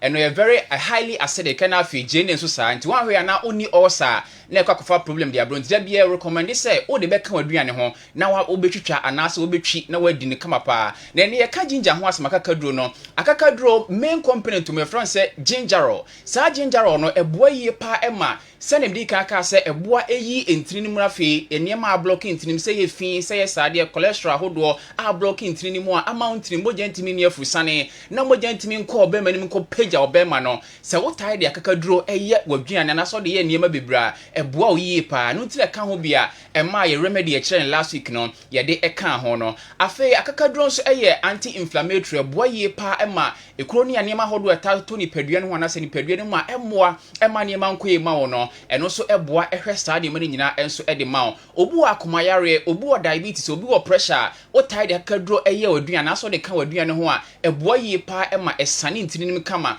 ema eniema ko yi pa ede ma wo eniema bebre ena akakaduro eye de mani padua no nti wutie na mo last week na mo frebisa no senti e chusu akakaduro ede ka eniema mienu ginger ena fe cinnamon ena fe yede ka chili pepper ne ho no eno ena yenya ntoboase achichim dia ma ye ba be kire chili pepper no nso no ena fe eye cinnamon no powder na se di obenya bia no ye be kire no nso ede ama na ye number no eye 0244 0876 870244 087687 fre problem bi abra ne yehwe emma eduro enso nti Dr. Pons behwe na cinnamon ne chili pepper no emfaso de ewo ede mani padua no ode no so atoa enso very well say eba pomodin aya na nipa dom na no efa ne se ewo sro me di kan kai obi a se e ka so obi a doctor nya chenchena obi a wako school a bro so na obi otimi use na adwene e de solve problem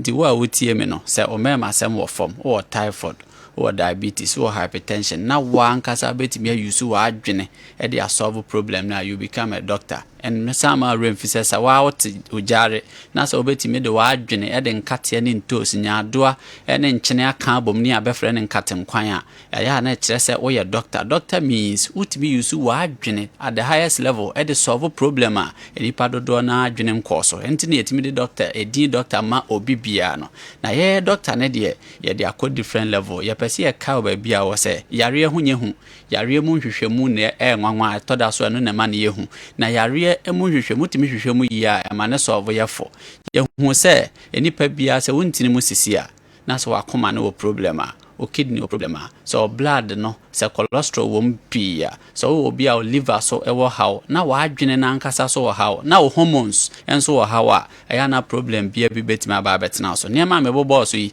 wa wasa how mu ne ba akokra wo ye be ma o mema sem ne kofo me no ne hwehwe mu kire se unya gingero a efira kekadru ho na se okofa simamaldehyd anso so a yenya free cinnamon ho na akwasi chili pepper so ho ekofa lycopene na aka ne ma mensa we bomu a e ma mema sem eya strong me sense so biem unya gingero efra kekadru ho na unya cinnamaldehyde efri cinnamon ho na akonya bibia efra ne lycopene efri chili pepper ho no ma oka chili pepper akekadru ene cinnamon ne ma mensa we bomu na chese you are good to go. Chili pepper o hwe na ya mako tiantian ya nkasa no ebuo ni amfa ma nene wase ye medi na asemoma no ye meka na asem nchire obi bia se ono mako tiantian ya ebi so frɛ ne cayenne pepper de dro na so frɛ ne chili pepper no me pa cho se wunya chili pepper na be kan ho a vitamin C a ohia lycopene a ohia se wo arteriosclerosis wo akoma problem wo hormonal problem se wo system no ba bia ha wo bia na nam se ewo anti-inflammatory effects se san wo anti-cancer strength because of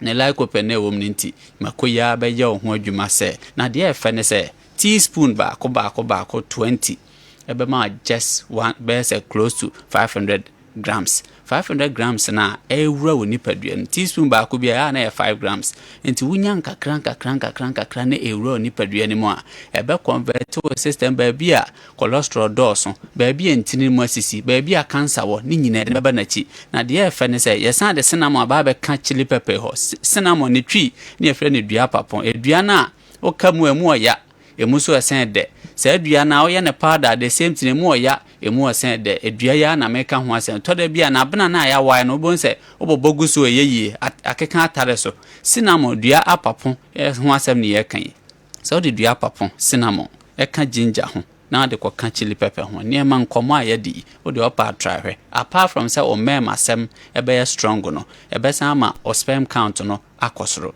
ebe ma wafu enye kese ebe ma oyo oba so abaye very active akoma ne montentem apart from the yakan chili pepper ene ne matre ya boss sejo se ene de we the advocacy pa yam forso amagana ni bia ndibi reason ngontiantano ene ngruangru ne yepe we entiantian ya powerful chain kruan no powerful be 300% above enti ya dro kasi enti wanya wataya ewia no pa ewia yi na wabo modian no wape chili pepper bi no wanya onam kakra chili pepper cinnamon ene ginger na ode steamia na wataya enie na wo we nam ya we pete wanya wataya ataya ya no wanya kakra na wanya we so de apete wonam so na wudi mema muhia na wudi we ya wo de wa hwese yare bi beba mu a practically wo sa ho yare wanya wonne ma miense ka ho ase bi asre obi bia se omfa ni what nkomo yi serious Ghana yare bibri be konachi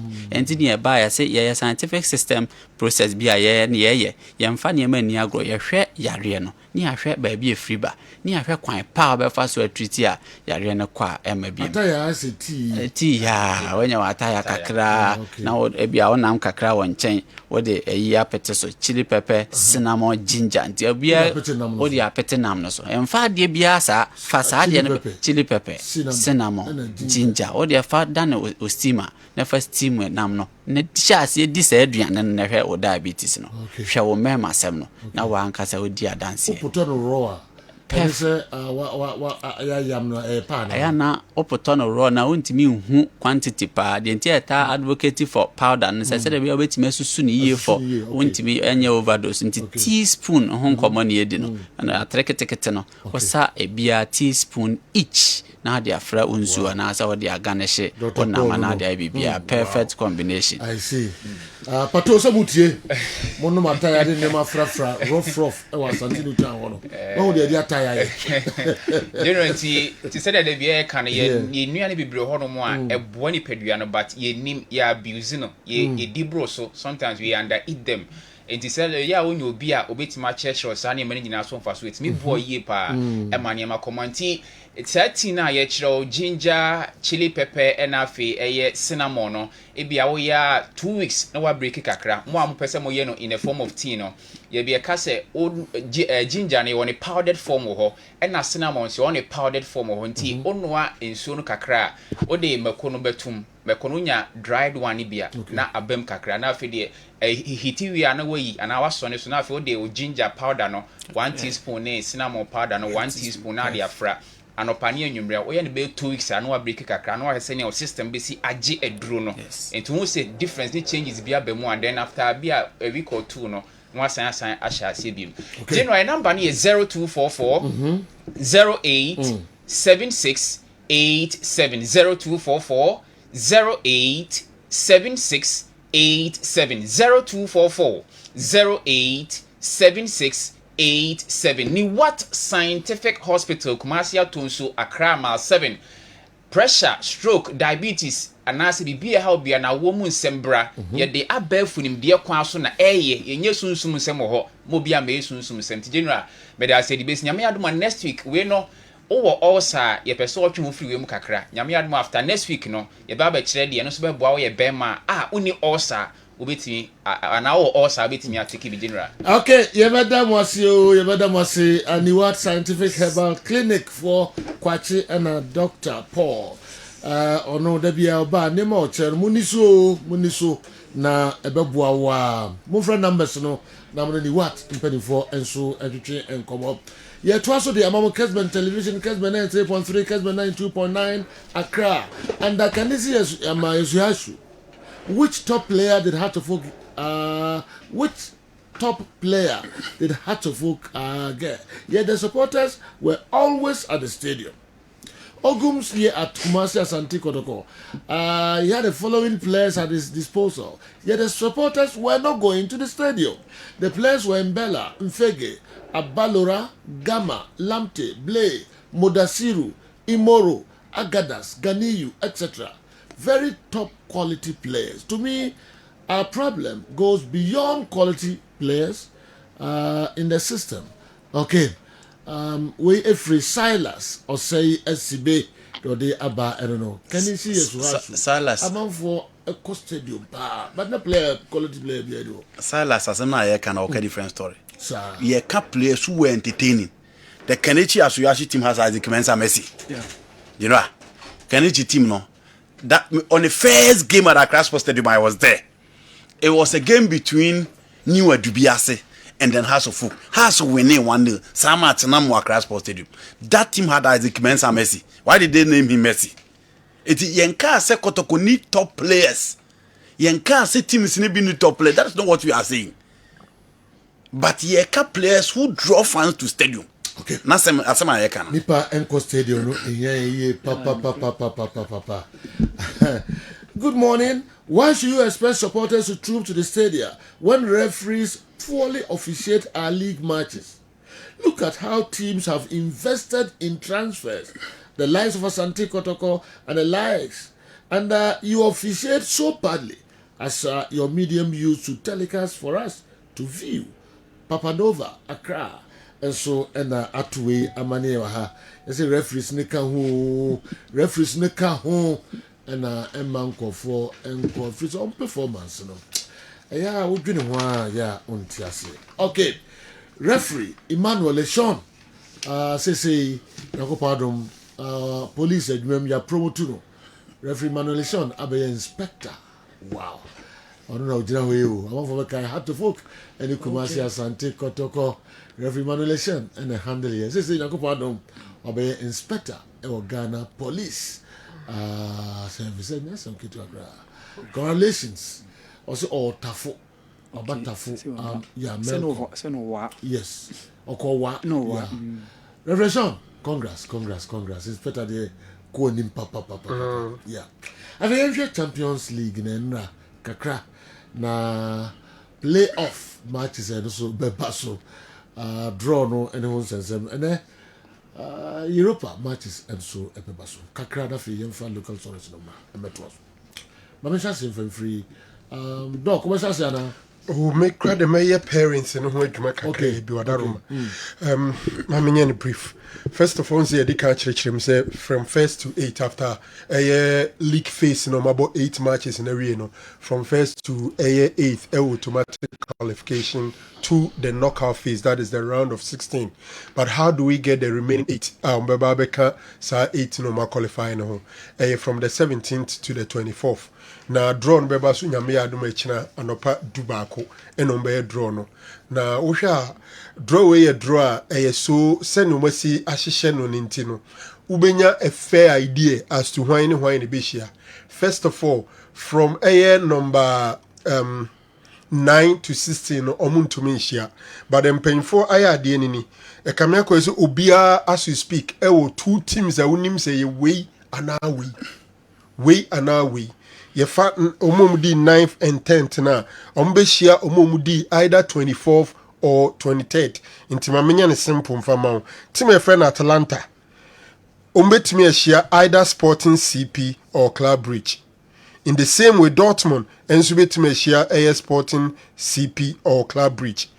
Aha say na asem ni nyina egina Real Madrid edi 11th, Bayern Munich edi 12th. No mono be share omomudi either 21st or 22nd. Now shema 21st Celtic, 22nd Manchester City.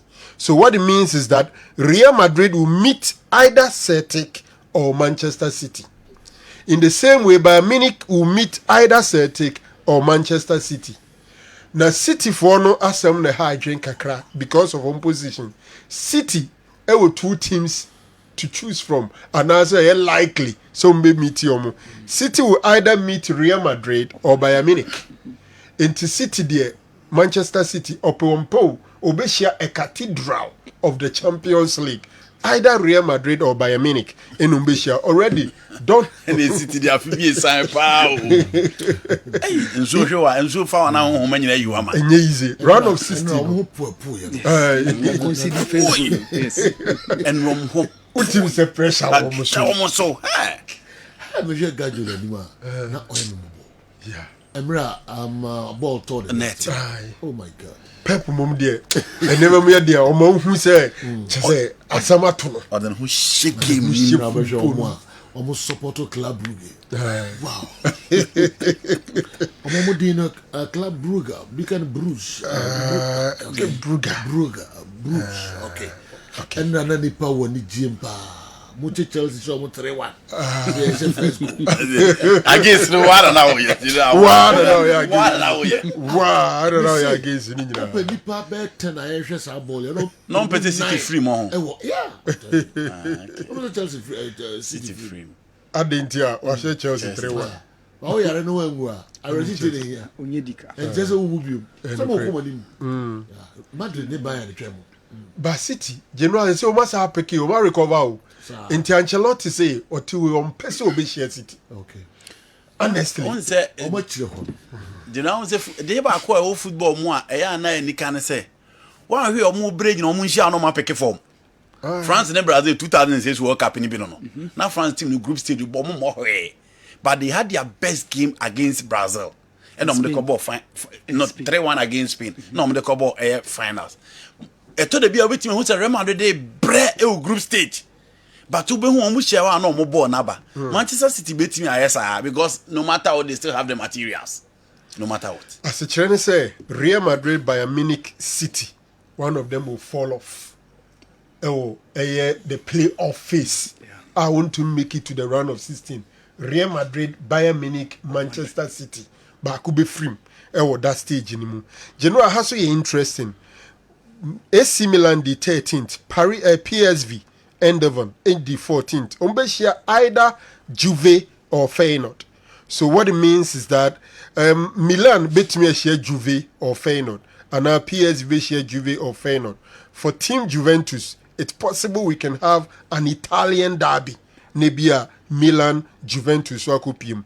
PSG bibiada di PFA say on 29 free France man. Ahead the better France. On either Brest or Monaco. Paris Saint-Germain will meet either Brest or Monaco.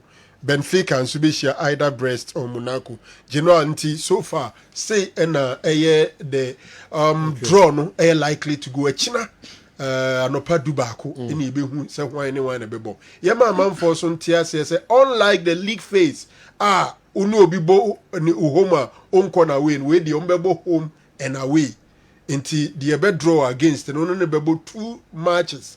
The obey emerge victorious no ono na ebekwa akoka 18 no na fe yasaya another draw for the round of 16 general. All right.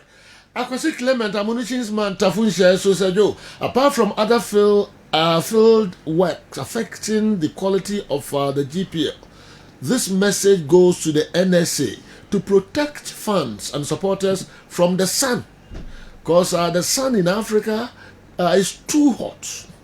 Consider why the so-called VIP is always full, no matter the price. Okay. Kwasi Clement, also say VIP no, ne bono. Manko still anko for court. So ma, we say we are no so ka. My consider we are na man for betrem sa. Also we are na some kitwo.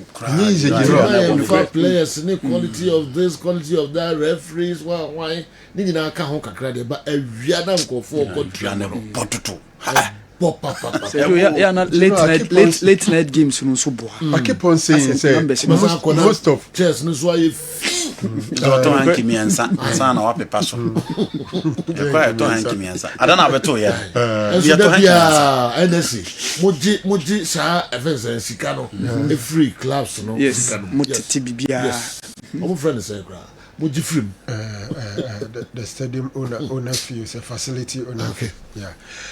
Eti enu nyina ka ho bi general Kotokone has kese o try some be bomb most of them games no anadwo 6 p.m. Doctor e ka we wom no a floodlight 20,000 let's can munya say na okoti 20,000 free doc, but you know I say attendance improve and maybe we would develop the culture attendance ni improve a bit take care of that. Well if you see can nyina what the best light.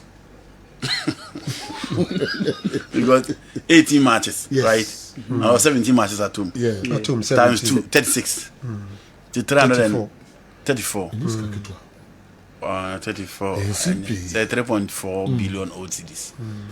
340,000 OCDs a season. Yes. In this case, yes. Can you pay back dia Kiniska? Can you pay back dia Kiniska? But Sergio, nipa ma. Ti wan hwe ya obi wie no. Na e ka esen sum ho twa wo no. Nega getwa. Before so do the ebe na hour and so ebetwa so amaye no. Yentie coach Thomas Dua the onoso kakra de ebae. Ye toto adwen the tifo ni ahwefo so de ye gini na. Coach. Good morning, Joe. Uncle Pado Moya. Yeah, Bashamin Namdi Mano to Mukakra. First, now I call road near you. This is Sadia and a tram. Sadia and a tram car crabable. Satam the car send and I'm quow. And this Sadia no dear. Intimate Master Sabium. O man no Mukosa road to Nina, so says Obia could to Joyania. Says who old footballers now. Mobopa because Ubia could do any no insurance, nothing. This how road no dear. Oma guys started Kukubia and fast and pang the Kazenaro. That's how road nana from Swami to Stadium in Asa for Netram. They say modern Ghana to said yeah. adwuma na mo yɛ no a ma start a good system no say no mo come on nim sne first no mo anom so wɔ this had it here. Good morning, Joe. All right, Coach Thomas Dia, Nana, Tommy. Yeah. This is our road na twam. No more no more road no kan ni nyina omu nyina no say bi omu koto dwe no asese. All right. You're right. Yeah, okay. Oh yes. Okay, but any day can sana say do baby na me fan say so omu working hard. Okay. Na omu extra training insane man. And sana omatimi any old players no level no ko. Yeah. Because the seriousness na old players no e dey share omu dwumedie no. And therefore no more relax. Yeah, hard training. Hard training. Na sa hard training no say no omu kokoya omu na be say. Sa no person kire. Yeah. You see hard training menene ya adwen say nye road per se. Menene ya adwen say nye steps first no na wodo na ba akwa kukompi na the post steps na akwa kuduru suru na sa de aba oche training no oche training na mo ye ndie twam mfa oche odi nkrofo enya ba because na no hwe wa video a obeyi wa say ya una de buy una yi ba una de buy na una yi okay all right okay uhwe say video no na otimu say yes ocha ha nkrofo jino am say no na wo o da say ka se mamunyi oh ade say we dey nkomo ye di na ne ko okay do o say ye lo na me hu ni pakro but all right ni ye na friend akon no bokones akon yeah ena omo di kan no do mfimfin no enso ye emba osu sekire na de na o say ye lo na me hu ni pakro ombo ni di kire me ombo ndi kire o me hu na nim di anke me hu no ba na chiru na me bre odumi na oche na amse no na ba ko ba ko free stadium steps no so kosoro no sa de ba oche no coach fitness coach yeah do na ba ko ba ko that stadium no na cement seating free from no ba ko kompe do botum dia ball na o ball no be chire yasem e ma on nine na no I style all right on na Tommy ka say twam no oche adaruma ni hu di hu okay yes na games in kakra bia o say no say Tommy say twam o say twam what Sir Franco was Samri kiti no say twam yes Sir Franco they've only modified it bia na on kokwa ho but obetimi a she codes okay West Coast say all the free as law cost Sir Franco fee on minim professional players are home matching obo babi team ho de bia bi bo blast amp okay if people blast amp and obe bia mean say na no ma jai dia ko watch but an match bia free 6 to 7 mo kwa ko de bia e bi so an go road ba be ko gym inti modification and they say normal but some udimri kukufra tonsu besin kokko ada so na fe odi be kun besin e ko atonsu na ofa eno de you know eno de hu na make us be safu jamfinu betimi agina a friends report junction people na ko hono be ko be 100 times koba sa place ni bi the reverse even today kure bi mo ye bokro ma state free e fly ba fa na ho a ahomacho be ko na place ni bebre gu so bi ye kikikisa still e bi mo ye gino a okay obiana na hoden obiana na ene obiana training regiments a e fete no obi wo ho a sa de no ya obi breaki tisanity okay but Tommy kiti no atwam all right yanku yanim and na be 5 minutes yanhwe games no kakra bi be 5 minutes na yantinsi Africa so kakra gina enra in the Champions League na ye hwe teams a omo ya kese and say be free man e be kem and omo mu be yi omo ti say Sir Franco hwe pairing Manchester City o hwe omo game na omo ba and run that tension e wo Pep Guardiola and Manchester City team no so because so omo failure omo out of the Champions League. Unfortunately they consider the first goal intina ma pressure na be more e kon be no be fa so omo timi ateka no still the omo ye bia na emfa inti omo ko dressing room na Pep Guardiola ka kire omo say ade a omo nya ne so omo beteka no so omo timi teka ne pe omo confidence level ne be basoro inti omo Pep twa brand ye fe ne Martin Kovacic hwe ba bi ogina ene kwan ofa so the ball ne to the right side of the goalkeeper keeper na ntimi anya ho hwe and after that Manchester City team they grow in confidence and omunya a second goal after Josko Bidiale cross ball na defender na kind of ball no eto atrem. Then Savino was the game changer yesterday. Or bad game no energy no be Mickey amens. We a first goal from Matthew Kovacic after Odinya that equalizer na de mai and said you should be the ball to here. Sometimes unya so be hit the ball ni be but the technique any adwene di akira wo de beba no na you know this is the second goal from Manchester City and City mu ma pressure sa errors na wa uni experience bebrebe a utimi commit no ebini and you know Manchester City ego away ema final omu etimi enya that qualification na omo pe no ema niema timi ko yi edema Pep Guardiola and his team. Whoever meet them in the next round, never underestimate them because they still have the quality. Look at Savino, a kind of us who share the third goal in the mount. Barcelona bought against Atlanta, and that was a game of BOSHB and a Champions League now. Atlanta for no one team, as also be underestimated to Oma. Not you know one or how because Omu a full package. The name of Modebano, they defend very well. They press so well. They attack in numbers. Now who they obey? And then it was the same thing. The plan was to stop Yamal. Now it's difficult. Rafinha the end of the ye pa. Into Rafinha ni game baby. And Lewandowski 4 money ni hot second. You know. And so it was only Yamal who was running the show for Air Barcelona. But Sergio, after Barca taking lead now, Omobete Kano.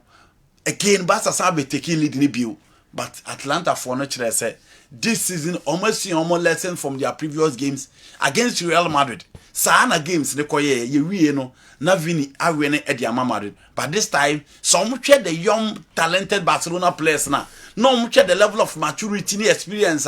The likes of Ederson, Monya, big teams HSO omona. Do you know so omuye bibi and a game America's scoreline was a true reflection of game etimi ekoso at the Munji Stadium. Real Madrid, again, it was Rodrigo night in the Champions League. The last Champions League, on your first 2 goals, and I've been the best totally show, no. But then I was between him, Jude, and then Aranti FN Mbappe. And Obianim said in the Champions League night, Aranti was hugely underrated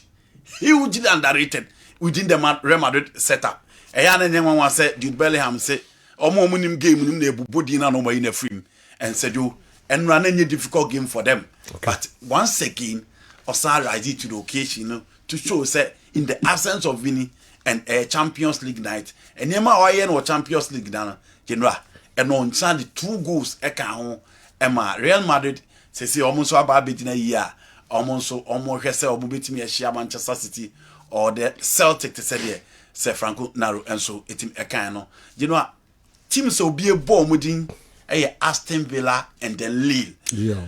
These are 2 teams that all expected that.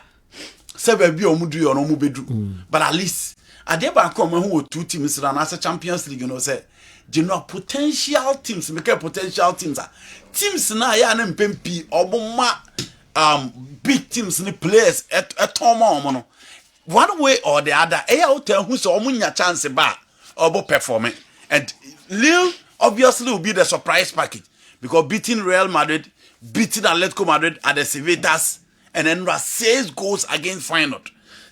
Again, it wasn't Jonathan Davis and key players Libya Prepra, but with the experience of Thomas Meunier and then Michel Bacca, these were 2 players. Time Champions League in Kosovo or Portugal in 2019, 2020 UEFA Champions League final. No, we see a kind Edinburgh Paris Saint-Germain against Bayern Munich. But Sergio, and Ralil Swaya dear, watch out for some of the talented players within their ranks who expect to say Drew Sama. Teams ebetimi achi suomo. For me, Aston Villa say England and a version of Jude Bellingham within the Villa team. And Obi onya chance I heard that boy called Morgan Rogers, no. You know, Jude qualities never been or demand. You see a hybrid in him, a half number 8, a half number 10, and this season say John Duran ono de oko well only to South American in Isika oko Oli Watkins finally Arsenal they bid the buy but there be almost say omunya Oli Watkins nko Oli Watkins the dream nan so be see akadia Arsenal but say you almost say omunya man nko because omaton John Duran. For me, Morgan Rogers is another player Sir Joe minim say some Manchester United, Chelsea, and other teams so everything at Chelsea. And so Villa team ma, were a lot of players at Genoa. Beating a and they are big team. So to see them performing in the Champions League, and one there, but anyone want be free. I disagree with Andy vehemently, who remembers Isaac Mensah even in Heart of Oak, to even talk of people remembering him in our league. People were going to the stadium because of Kanishi. We even had a Japanese community in the country going to watch Heart of Oak matches at Ohinijan Stadium. Our problem goes beyond quality players in the system. Let's leave this topic for Friday. Thank you. Why anyway by Silas, or say Esibe, and anyway Abre, or say a funko fiada. Ochina, na yenchete yadwin. I'm so interested pa. Awa, Sergio. Sergio, Yohan Wissa player Oka, one of the guys are consistently in the Premier League watching the quality no. And over within the Brentford side, 2 Africans are Sergio every year, every season. Brian Mbeumo, the Cameroonian international, and Yohan Wissa. Sergio, and 30th. And transfer window in Enchebi. Okay, I said last week, Ekobas and Nottingham Forest were keeping a hot chase for that Democratic Republic of Congo international, Yohan Wissa. Sergio, all of a sudden, a new twist in Tottenham Hotspur, or making a push for that Congolese international. Sergio, in the Premier League, 11 goals, not too bad. After almost 20-something games, Ayabo, Obia onye typical number 9 and a center forward, Obia about Ntentenwa. Oka list of Africans or more within the goal king race. We Mohamed Salah, we Brian Mbeumo. I think that Yohan Wissa is also the other African who is making headlines in terms of the goal king race for the English Premier League. Ababe Tuja said Tottenham, Miki. A hot chase for that Sakura head man, Meka Yohan Wissa. Sergio, who's a CAF executive committee elections, so much, in April, there's going to be that of FIFA. I know so, Ebebaso. Now, Ohe said how FIFA a structure or more executive committee now. Also, more change it dino to FIFA Council. And so, Ohe on the organogram, the president is the one at the top. Confederation bia ewo vice president ansana aba members are omonso wase o na oha CAF aba told yourself 4 people have expressed their interest to be on the FIFA council. Already one of them they know the womudada Meka Melvin Amaju Pinnick, the former president of the Nigerian Football Federation. Hani Abu Rida, the former EFA Meka Egypt Football Association Owoho. Fauzi Lekjar, the Royal Moroccan Football Federation president, and of course, Obeka Aisha Johansson, the president of the Sierra Leonean Football Association, of course, Maturin from Benin and Mamadou Touré from Mali. Na Sergio, the list of these men na make count no ebinumu efrim. And interesting twist abane se Andrew Kamanga, the president of the Zambian Football Federation of FAS, from FAS. On number 2, Kalusha Bwalia. Sergio, that man has expressed an interest or Koda FIFA Council membership. And of course, Fauzi Lekjar and then Melvin Amadou Pinnick, Ebe Pesomo. And Sergio, another interesting person, I also make it push, Mr. Augustin Senghor, one of the close allies of former President Kwesi Nyantakyi. Ono the president of the Senegalese Football Federation. Sergio, ono no ababe superintendent over the successes of Senegal omo football. Nyanan saying. Obetina so you saw say Senegal have won the AFCON for the first time. They've been to World Cup on consecutive occasions and they've been sida. And Sergio, ebedru maybe under 20 ne kuramo, under 17 ne kuramo, over CHAN tournament e kuramo. AFCON tournament ekuramo. And so if you see someone like this make an inroads and I say or make it push to be a member of the FIFA council, I say you Sani Pakono is Odinya say be support because Obetna so as Omo association president, we've seen major successes being chucked by Omo Federation. for me Sergio uyi Morocco president na Meka Fauzi Leja for me the person obeka say even Morocco dey near infrastructure and how omo league omo format no omo performance but Sergio Oka performance on the pitcher I think Senegal have done very very well and Sergio all these things happen under the presidency of Augustin Singo and for me I totally support that the move now make it say okojina ewo FIFA Council membership no so akowoso Vladimir Petkovic here na Algeria national team coach Sergio all those are there be back after the AFCON group draw na no and a man for bisa say Sergio no so say the major thing I want him say obe poama Algeria qualify to the World Cup. And since 2014, Brazil, they've missed out on the last 2 World Cup tournaments. Omo team no Sergio ebe tidai Rabah Sadani nebe revive that team no. Making sure say they've returned back to the world stage in 2010 South Africa. Oba Kaya, Omuni Egypt and a board that playoff no Mokoyi Egypt. They came to AFCON, conquered Ivory Coast in the quarterfinals. Unfortunately, they lost against Egypt. But you saw say Vahid Ali Ozic bet take you over no. He also did a massive job. Brahim Mo squad no. Obeka Selimi Omamodi Bemu in that 2014 World Cup. One of the games, Obeka said German, Uyi Ghana Freeman, said it was that game Algeria give them. And said after 2014, no, so Moko die. And Ubewa Jamel Belmadi, so be fair, Jumano, it me bo mama winning the AFCON for the second time in 2019. But unfortunately, they failed to appear in 2 World Cup tournaments. Ayabo, I had last 2, Meka Russia 2018, and of course Qatar 2022. Or say in as much as say AFCON no bet me I need it, but say you the major task ahead for now is to make sure the Algerian national team return back to the world stage. And say you mihuna a very very feasible. Ni group no Oluzu one of the crucial games be against Guinea ewo home. And nona Obekaya this former striker from Stuttgart say Owo Dortmund Seuru Girassi ekoshe no.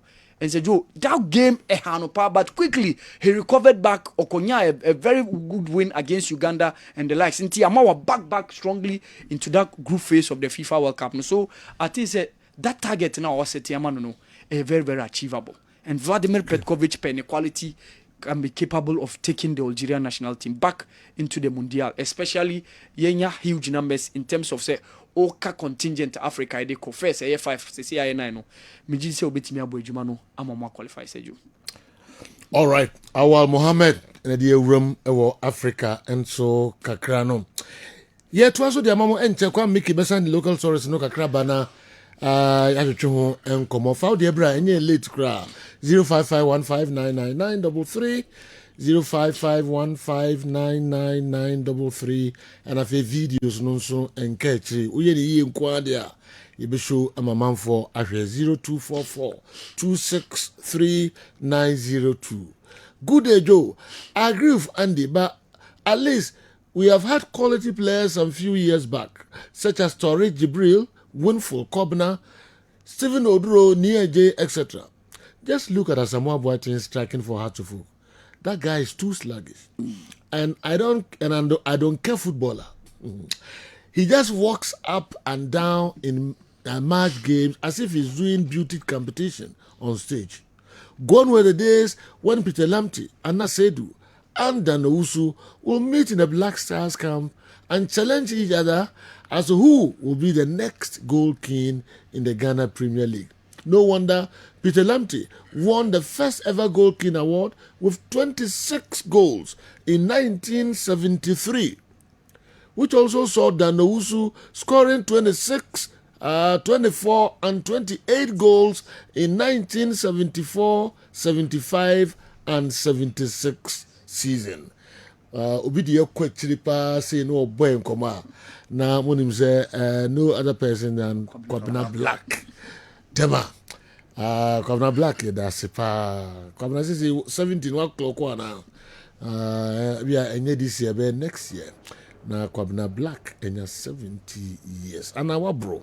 All right. Yeah, that's pa say programming Monfenia Grow Award Tema. Is the top 4 a pre-season tournament or a major trophy in Ghana? Who is the most successful team in Ghana as far as top 4 competition is concerned? Is it possible the Senegalese seeks his advice from Kwesi Nyantakyi. Kwesi Nyantakyi is one of the national treasurers. Treasure Ghanaians drain it useless. The national treasure Ghanaians drain it useless. Jeff, and anyway, and so Abre. Jeff, first part in your question. Yami Adma, I'll tonight Friday for question no bra. Na yenye huajuma emfama o intentem kra. Okay, maminko we eso na try to make his local source no baba. I love the comment of Dr. Naro. The media has a fair share of the blame. Some journalists spend more time discussing and analyzing matches for Pep Guardiola, who doesn't listen or hear what they are saying. Ghanaians will love the foreign league more because the more you hear about something, the more you develop interest in it. It's about time Africa began to reason and dedicate more time to our own. I also disagree with Andy. What did Isaac Mensah do to draw fans to the stadium?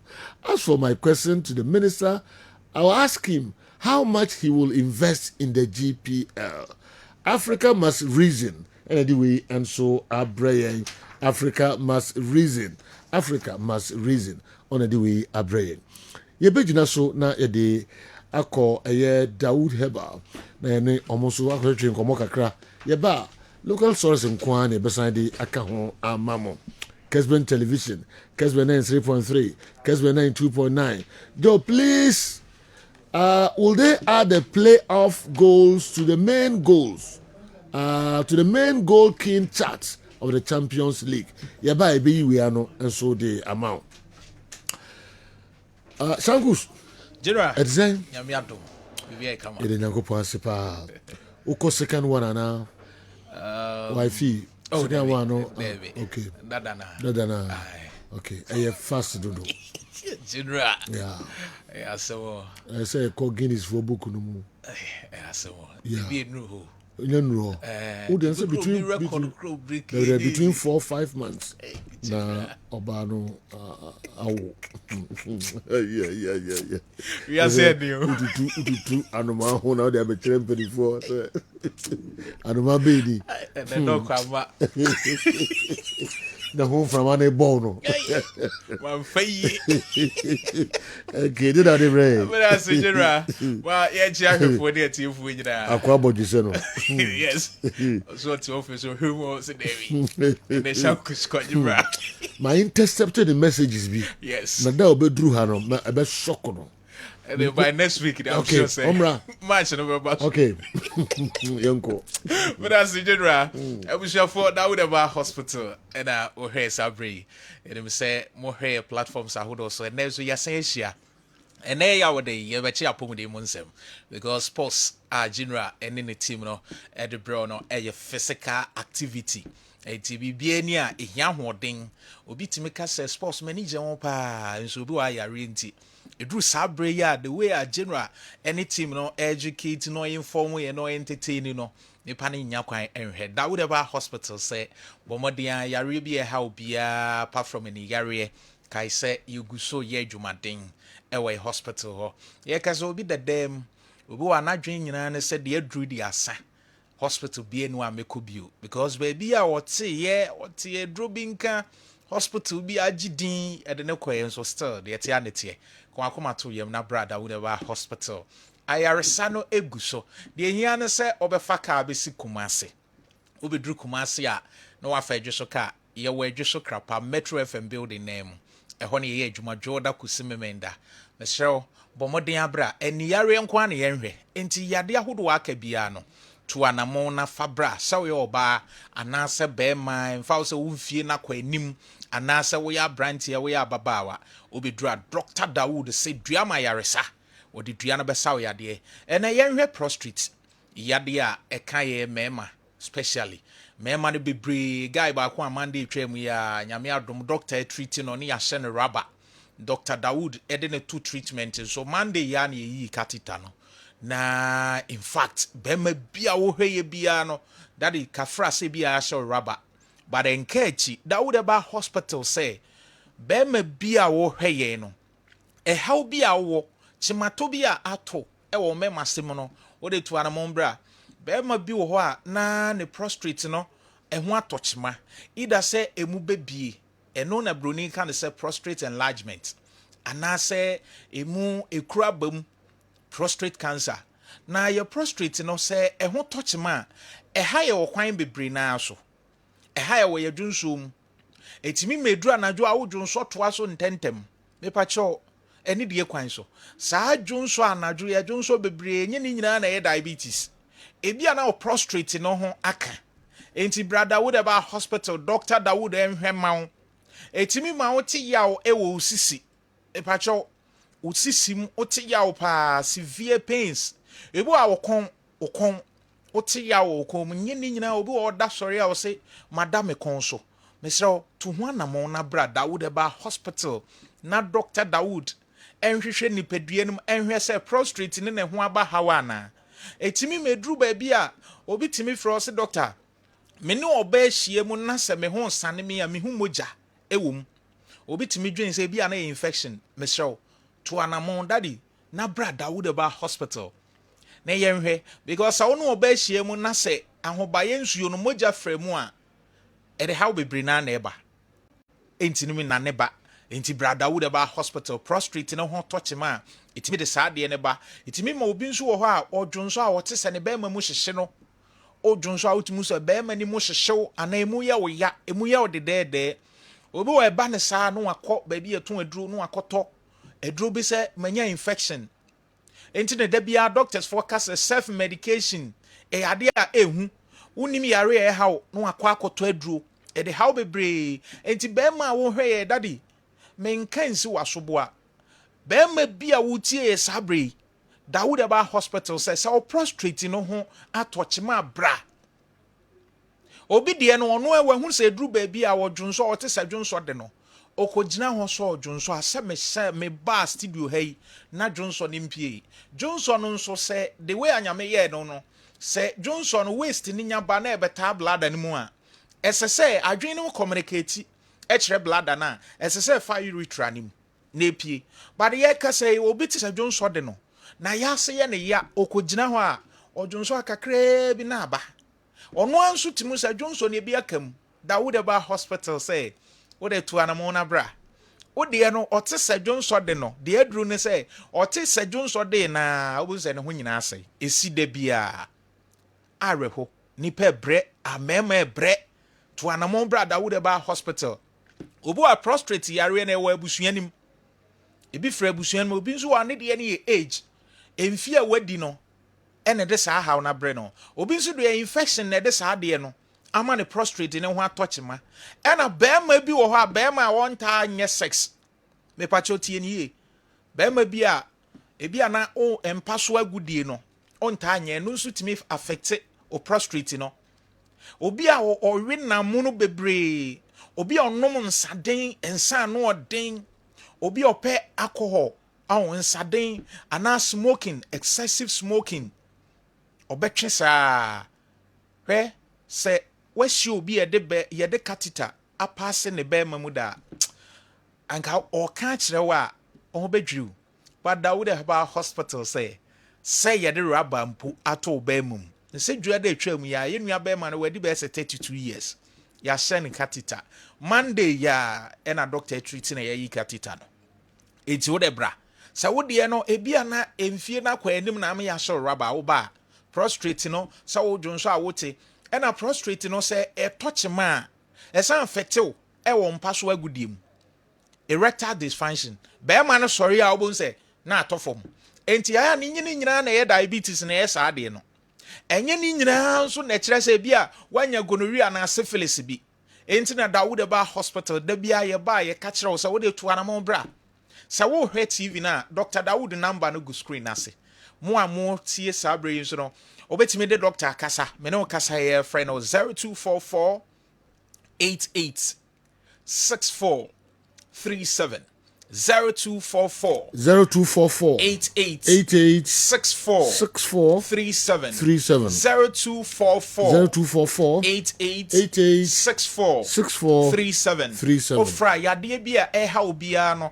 doctor na obekasa fa ho no ama direction breadwo so krapa ne aboa enti se woye bema na wo hwen na wanya problem o prostrate mu a ya show rubber ana wo de ne nya nhye wo de to anamo na bra na Dr. Dawood yenim de yeka hwe areho se bema ne yire da na chi sebi ne ye de dro ben afa ne bema mu esan se ne prostrate no hawa bam ya nya ne sanso a oba Dr. Dawood beboa afa wo ye oba na wo hwe sabre a man ne boy doctor apa ho January bosumi akadako aka one day pe na bosumi ko na wie ma nyame nam Dr. Dawood so amenne apa ho onom awo omo apa ho de amomo enije minua ba woni be ma na aware ba ko a pressure wo mu pa ye wedding aware because be ma ni nya ye ho ade ye wedding ni wie na oba no ampa ho amawa minua ba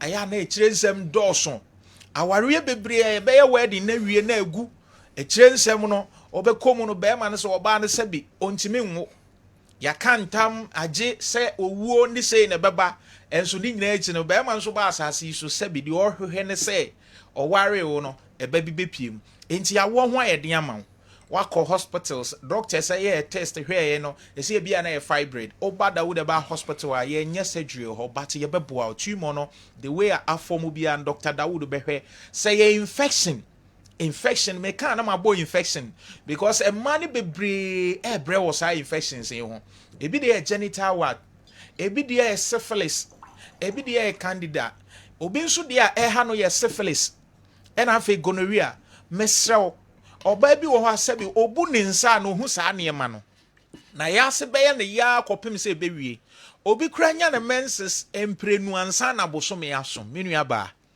echirensam na dawson esisi niema wo kwan obi ehwe esisi oni ni kunu hia ma na nsuo na asen aba oba Dawood ba hospital a doctors ebenya daje Dr. Dawood ne Dr. Kasim benya abotre ne aye wo ho adwuma kama na wo no ba bia de opa bia obi oba Dawood ba hospital edweso ba bia we ya enua ba ne ba ene wa wo ahirasa triplets enti enka echi wo de no wa wo pen bare mu atwe ateko be se 5 years ni why you na empa ho bio brother Dawood ba hospital Dr. Beboa say stroke and account this year Dr. Dawood say bomodia yemfa ne mra yenu abema ya say you or we fujasi ya the last time na ye be show video Dr. Ba or the video no be man na we show no live ama ya hwefo ye tiene say yenu na sabi ye solicit ye gigiska kra o TikTok e de aboa no because na the situation need young boy and net Dr. Dawood ahwena man ho ato no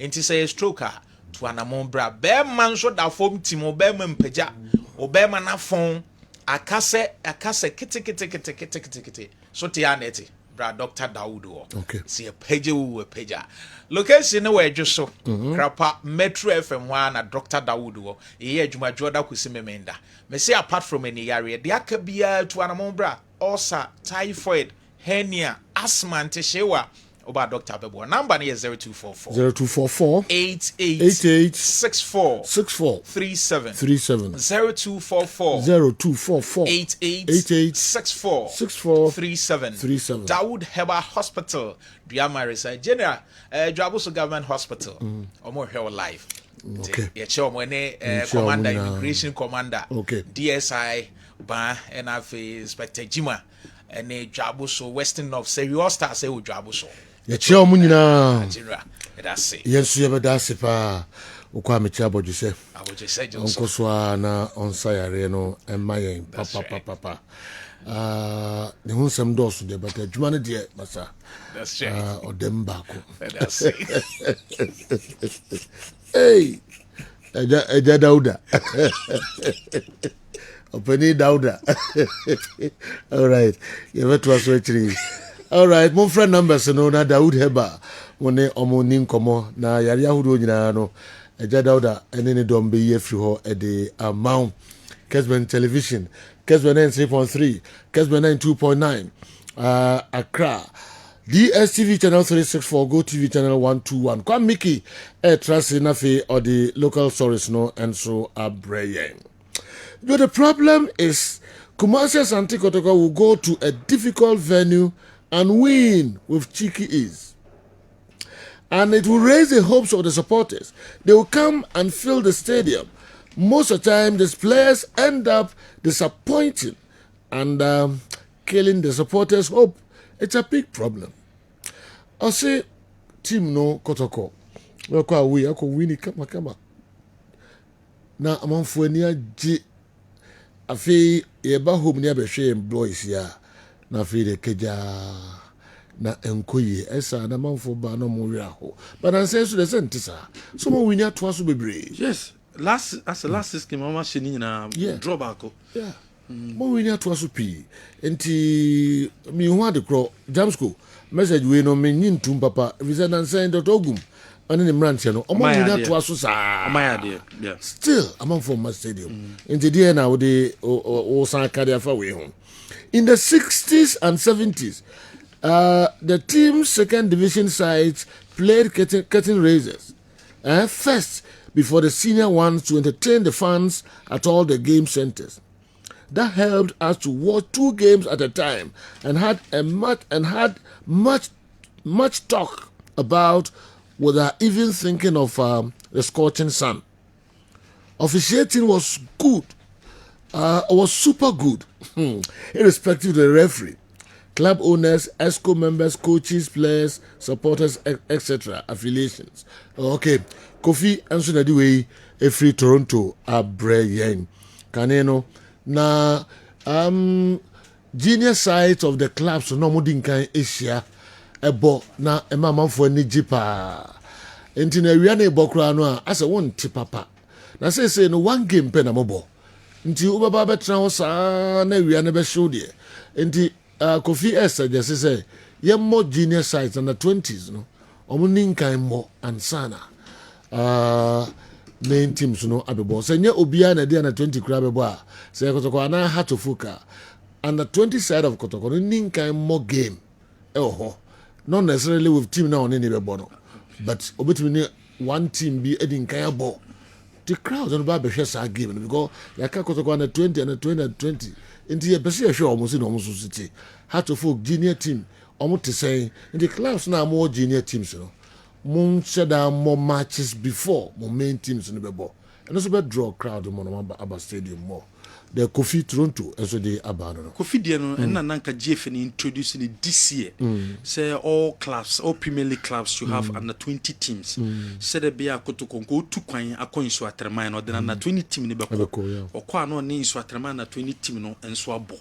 But clubs ni say ye kwekura no ye main team ni kura no ye so na masa ko fam na 20 team afa bas for the account wako na anyeye ono ka home teams anti ka bo home a na kwa ma 20 team na be not necessarily with team na open yeah okay but obe pick team any wo de no ko okay na oma bo game before o main team no be bo so we are going to be any into wa bo under 20 na on and a 20 side be and a first division side be abo getting razor before the main game. Sana Kofi suggests it makes a lot of economical sense, a lot of sporting sense and all that, commercial sense as well. Not just wow home, even it can go for other teams. They are home no. Yeah. Ma wanda 20 team no. More friendly. Yeah. What you say? Yeah. Into weekend Kotoko home no. Maybe only Ben up. Yeah. And now any other team. Ebo. Say Division 2 team be no medical ball. Into I hear so almost every week or 2 weeks be your youth team is playing a game 20-10 people before the actual game no. Yeah. I think there is something they should consider. It makes sense because the FA wanted to do it. Problem na wo ha masa de na nyina na ye make kind no. Because the team no be kwa one night before the match as a chance on travel with another 20 team. Most of them on mobile is not far to do 30 as a chance under 20 team and so another bus DH and no M1 but the Kofi suggested there we go home no now youth team no or bomb match be I think it's something they can look at it and okay but the Kobasa answer I nya wi an ho hwe o nya wi na be ma manfo te wi anu mu a omo ensi omo pi so wo hwe game te no wi an e bo no oh mo de bibia beka enti so wo hwe ball omo kasa oba betrasia na unya bibia hwe before the game no Edding. Stadium. And the way say a betty yaw no so kakra.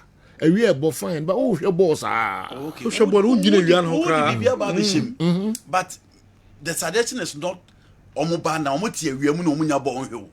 Awia na omobom bo no na yesi awia na no wote. Awia no sha say boy enye na pope ya kwa ketwa. You know akane no. Awia no boda bia. Enya fe na awia bo gan. That time no cooling break it be anyhow. Awia bo papa. Enya fe na awia bo gan. Awia no course no first. Me see awia no. Said first your friend of African teams na you say from Champions League games no. Champions League games no. You said that the Baba 1 o'clock. Said the awia no be si omo. It's less than the tram franopa 6. Be o match kra. Ye tramwa kopim se be teams no. Awia no kra de enwe no ho kra se awia bebo. Ye din kofo se da gina wiem. Ye se da awia de ye yesu awia. And the awia should not be a factor.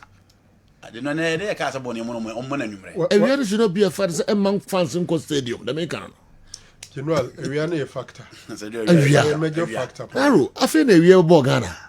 You see, who is example? Park here mama bre no example. Near Copa Africa game. Africa game they be crowd the whole year. Oh, they am for Africa. Yeah, can't league matches. Me na nipa ko stadium na awia mo. Is the ameba the suggestion no is it to avoid awia no ntiana. Me I was even looking at say bia say if indeed omobebo matches na enwumre. Dia eni bia 3 hono money ade nipa ne bantemu a excuse ana man for park excuse keke na yes windy I don't know say sika ne 170 ade fuck me dwene ho amenti say awia nti nipa mpo stadium no je no awia ne nipa say na say wakọ baba yara league boys are here those days nipa ye ma said na awia mo general na awia bo but then nipa so sa don ho pa. Nipa don who say yes. That time no mundo go. Yes, VIP. VIP ya maja popular stand. Nipa faka bedu aka keyetia obenanti akọ stadium. Yes. Nipa don who say nipa do say na benanti akọ stadium. General nipa ya akwaduro. Oh no, let's be real. Yes. Wow. Opa so hu a. Opa so hu awia ne de na. VIP boarding. Enso so kotokobo match na. VIP na awia mo. Hoyema. People are avoiding the area no. Two cars area. About 40 miles more than say. Oh, 40 miles no crack. First no, from to airport roundabout. So but yes. But then the part fuka. It's your neck for na yaba. Okay. Okay, this is bottled water. This is a ubianum be as ubia is ubianum bottled water. First insure the coffee suggestion no omo ye under 20s no omo home games na omo use under 20s no among for crowd beti kotoka under 20 heart of folk auras ni person e hwe yeah ndio omo mba be hwe main team no e wo games no GPL no mama yen hu under 20 teams no na omo bucket no razor before the main game. Sorry, Ubenyanka from there, no confiance. But if Fansa bear 1 and 2 or better on now, game be any honum, obey a board, Ukudufian and near her. But under 20 no honuma, feels there a Crawford Bantem Kakra. Yes, can also information. Na man for crab who plays and said you must sit in, of course. So we are ready, some of both senior teams now. Obi great to me ball and those days, Obi to me ball under 20 team, no.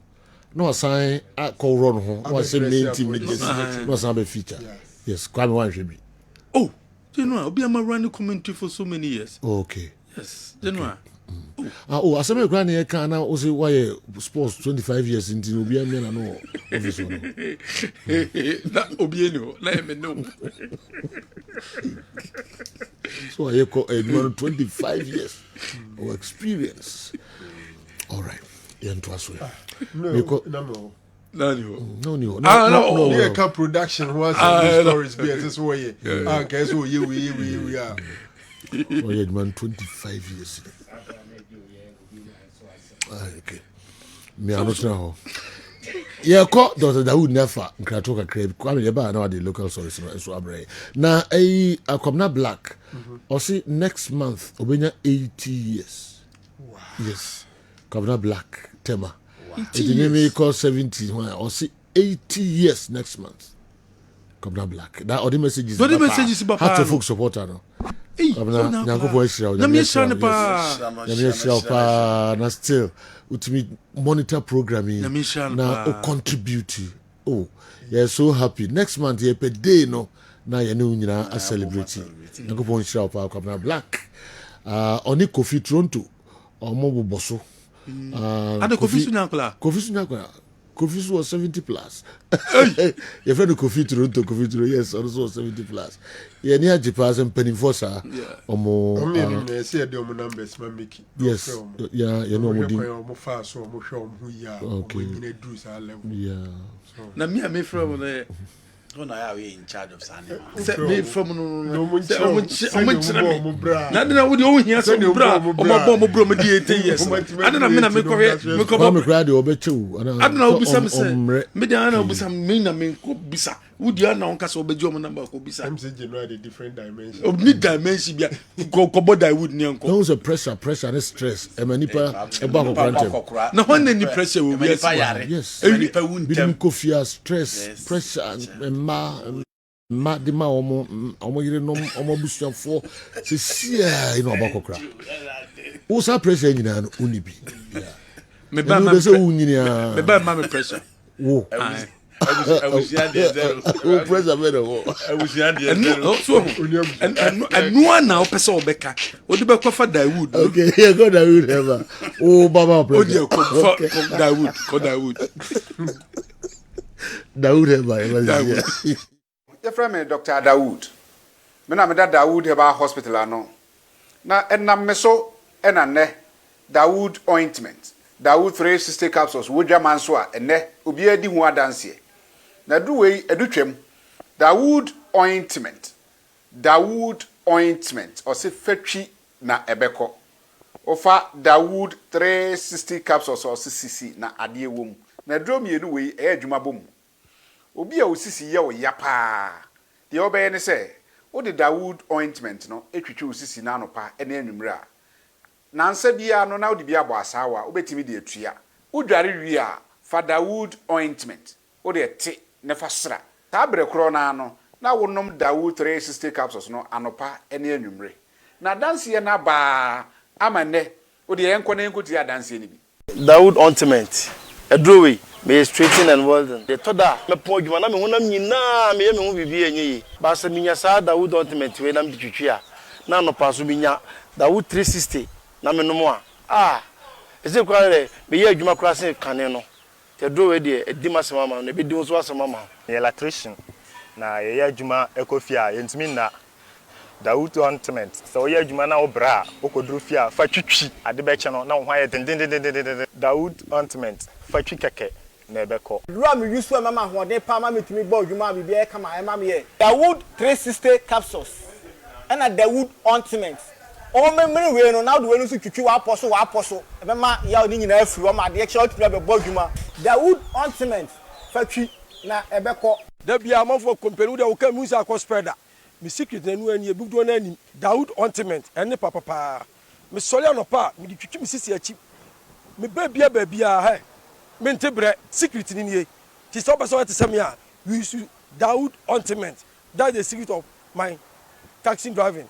Me a transmission gearbox specialist ejuma me ye en kan na me pega ade a na me nsakura ntimi pega na ase me ma ade so na lock me sisi ti say fi se me share Dawood 360 capsules and the Dawood ointment no aboa me bebre the dry na so amente ya mente bla bia obia mo modern so betimi ape Dawood ointment and the Dawood 360 capsules enya biato Odofo se wate bi aduro ya me ka ho asem no eno ho adanse ene wono madi no ko pharmacy e ben wo herbal shop e ben wo ne koto Dawood ointment Dawood 360 capsules na se de enkrofo di ho adanse no wo so be di ho adanse wo pesa wo frɛ ya eno na wo screen ase no 0244 886437 na 020 168 1717 baby a yeton aduro wo man Ghana mu bia no o de wura house o pe Dawood ointment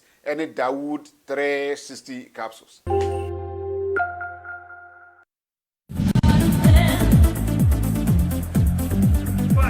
Okay.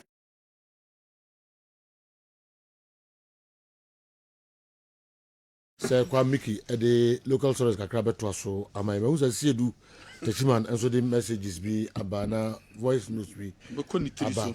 All right. Yeah, no issues now discussing now. Issues now. Okay.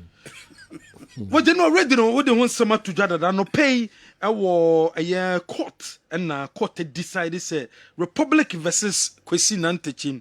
Na the former FA president or GDSN I was say Anas Aremiyaw Anas oni hia wo court a wo say otimi yi nanim asem no kopie mo court no mo kan ye no so court high court no mo decide say Anas onyi nanim na onhia Kwesi Nantechin court asem no kopie mo appeals appeals court so members ni nyina eto aba no omo say de e free previous court ne ban no enyina omra no na onyi nanim abra woni GFA president and after former GFA president no enso ebehia ewo court no yento so ewo other stories coach Otuwado je no call rounds oni players awodo edin komo se de be a players no ba ebeboa abra Ghana any Chad ebebo on the 17th and against no ebebasom they know in some be abetu to dwane chese some of the players no na ebimunye ready some ba ababo ball ediama the Black Stars of Ghana na ebimu fake injuries se me pra me honye mintimi emba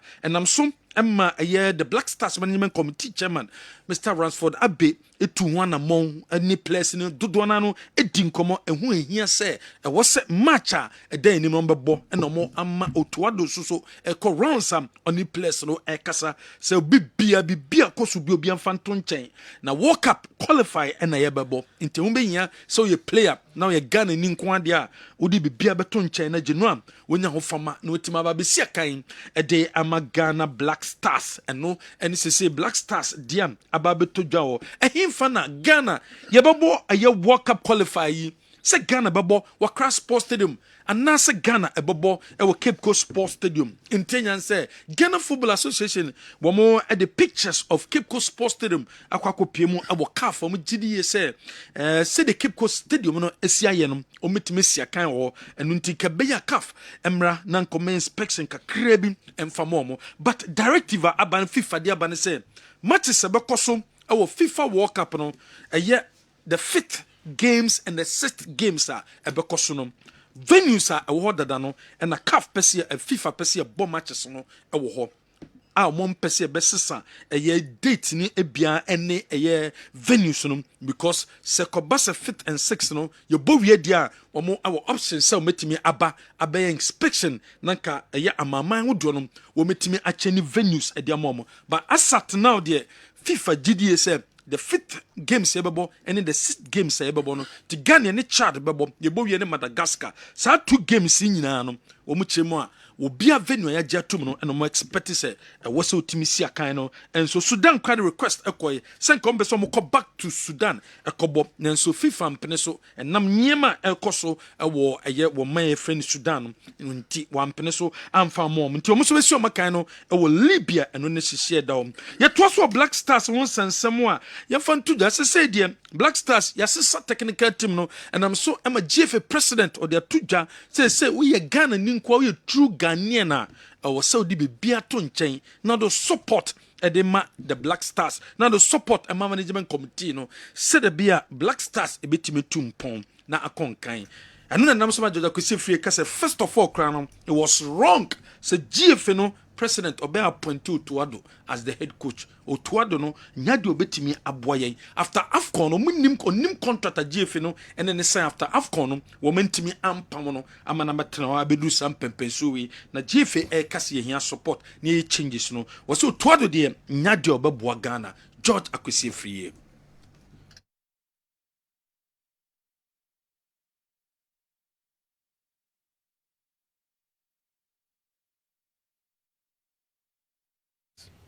I'm saying that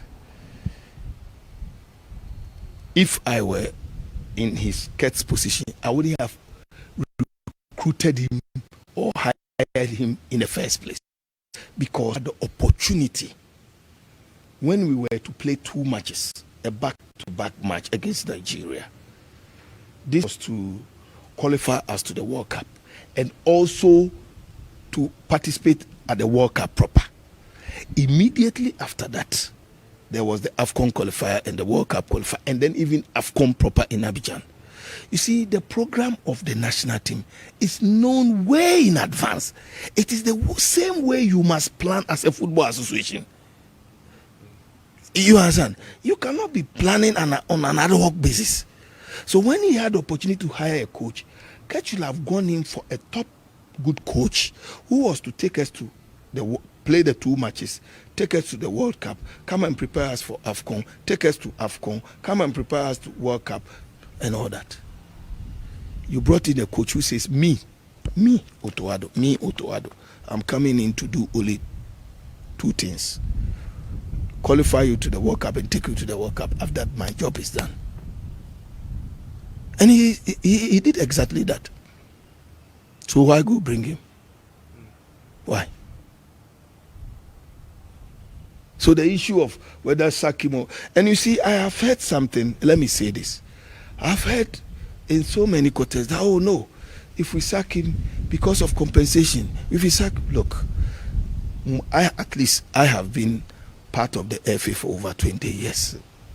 Remember, I have been an executive committee. I'm maybe, if not, one of the longest serving members of the executive committee. I don't see where you say you sign a one-sided contract. Contract comes with milestones. It's not a one-sided contract. And one of the conditions under each of the contract that we've signed for the Black Star coaches is to qualify us to AFCON. And if you are not able to qualify me to AFCON, which is one of the milestones that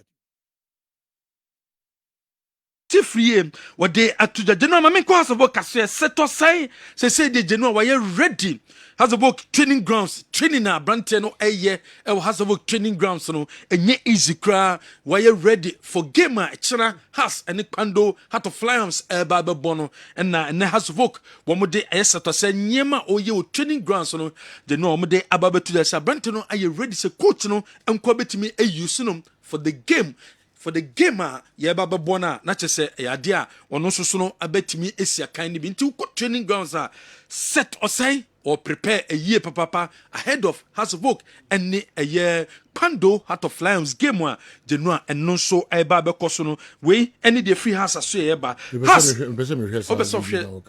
set osai training or prepare pa or training grounds. Connect story in the area. And come me ahwe abrasa to say prepare for House of Folk and ne Pando Heart of Lions game one and no air barber coso den and so home. Na Genoa mamen to so our other stories coach Ibrahim Tanko so akwa sign and no oko training grounds eden ho kochre a players no so no na ba oba be coach e dem team no wo wie no and na or share training only training players na training and ne obey training na neno eno ne semtwofo ehia no pay no dia tudwa de okuhu ye e wo training grounds and sedusi hu me dia team no coach Ibrahim Tanko. Yeah, I'm very happy to be here. Like you said, on first day in Takwa, and I met with the players yesterday before training. And after training, I spoke with them, and yeah, definitely. And the rest is we have to work hard for the club, and I think this is what we are going to do.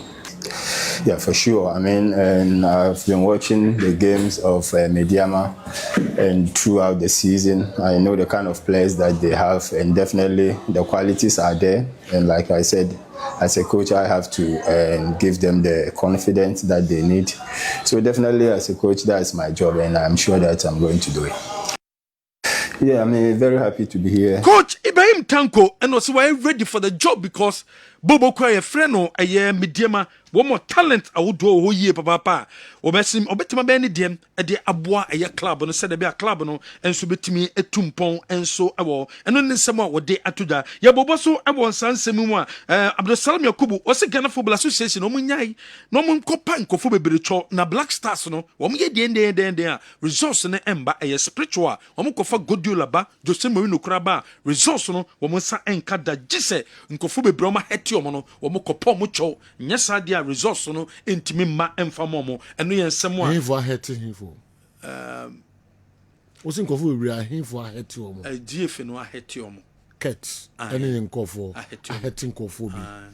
Okay, do Amone 2 tier Black Stars. menim wankasa so mu netutia ah na spiritual dey no so say I don't know so ma hating ko for no so eye wo mo I know ne blassa management committee chairman ba ko di nkomo obusan se se na mesiti o say yakuba bia o mo se ade no enye yo no se sa me so makoba bia se enye ye so ne management committee member ba ko di nkomo no ka sa cha sabato ne ka wo yes sabato oh well yankoso ti o se die gise nkrofo no a o ma hete o nyomo ko pom cho nyesa la Black Stars enye ye ti godiola o Joseph o ma di o mu bone o se het ama list of microphone pacho se da kan me fa woni jola kana mun di engineer ko pacho ama list na sabato de wa na menu ni so public na so we public you know friend ne bisa wa friend bisa o kuta news me minim sa news endra makan so sabato ni enti o be so tia sabato anope kwa mne na kasa but wan kasa anchi wo musa no ene waka ntu se do pesa o na sabato so waka se mo ikra live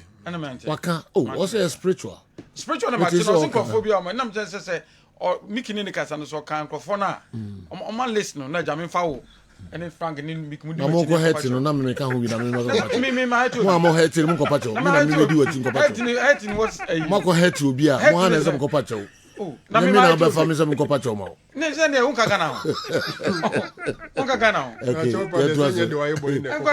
ne bra se mo dozo na se mo wo ho mo ala me se me fa me na ko pacho udi me chini na mo ko het na me di na he ne me ti kron kwame yanko wo jenu no ne nsem a opanyi e friend Abdulsalam ode atudwa e wo ho so gidi ma bi obu afuafuafo na long message bi ode ba no ntimi nkan say Abdulsalam of all people e ka say spiritual reasons intina Black Stars intimi perform SMP but so say no na me kasa asem Michael o message nyambo e tina me kan na it's not Friday ni a church adwo kwame yanko wo jenu akumase asante koroko ni THP wo mo eye dwumedie bi wo mo say THP fo ni gidie say o so kumase asante koroko nya commercial shop a o meton kumase asante koroko ho nyema a o metiba ma supporters na nya biato e de ama wo mo eno ensem a say wo mo pese wo say kotoko ani o mo kabom na mo pe commercial shop na kotoko ho nyema bia bi ukọ eye sa shop na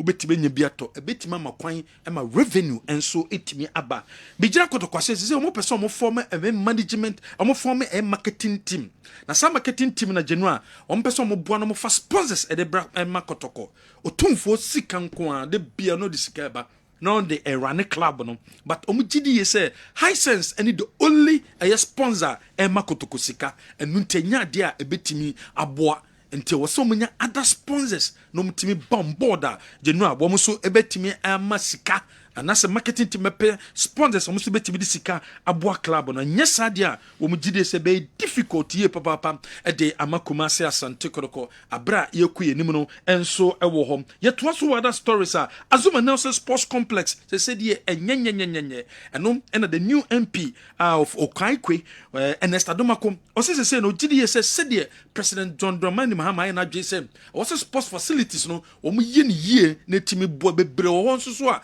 ye pass administration here no o me do level bi mo mu join ni nyina to no ade hia pa wo se wo mu timi ye wo ne constituency wo ya Zuma Nelson Sports Complex a wo mu esi no o mo so mu timi renovate no mu do ho ye na betimi aboa ma activities a wo do bebre no enso etimi akoso ho enye sabre na ebi o megya ide ato anso no be free so no na dwumedi no wo metimi aye ni nyina e de efiri ho we genu a few stories no okay me kwani what na makofa nkrato ka crefree omuso eho abasisia ni what scientific herbal clinic ma yemfa semu infri omomra na emeto aso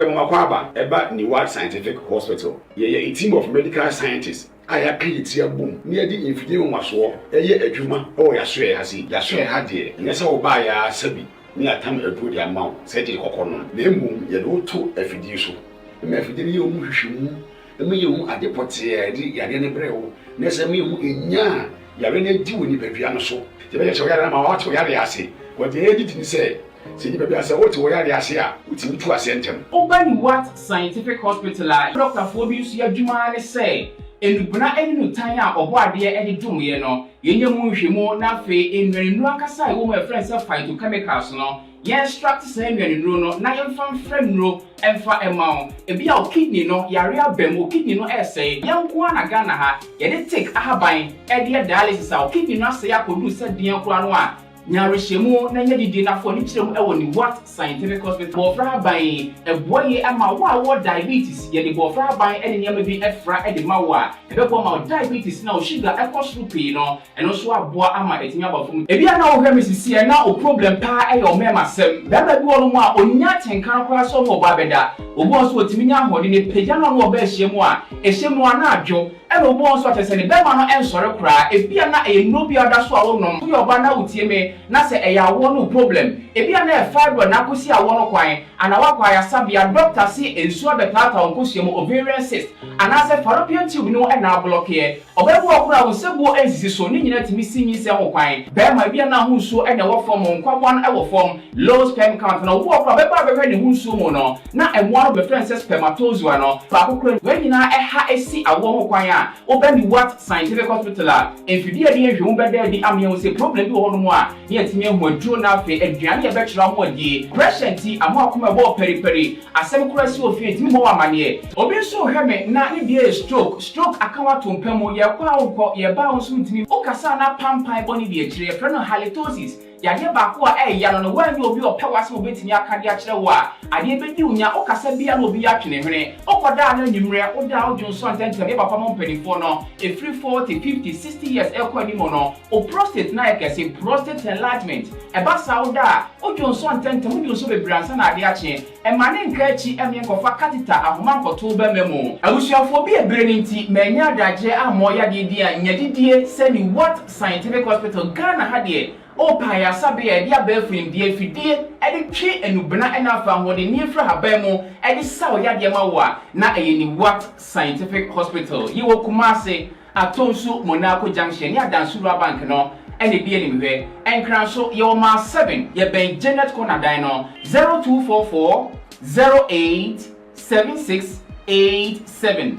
In case you are watching us from any part of the world, whether you are in any African country or you are watching us from Europe, you can contact us on WhatsApp +233 244 087687 or on Google Map. Just type Niwat Scientific Hospital and you'll be given the exact location. Niwat Scientific Hospital. Nyanko Pwanda Rumenti, Wamoto, Edema.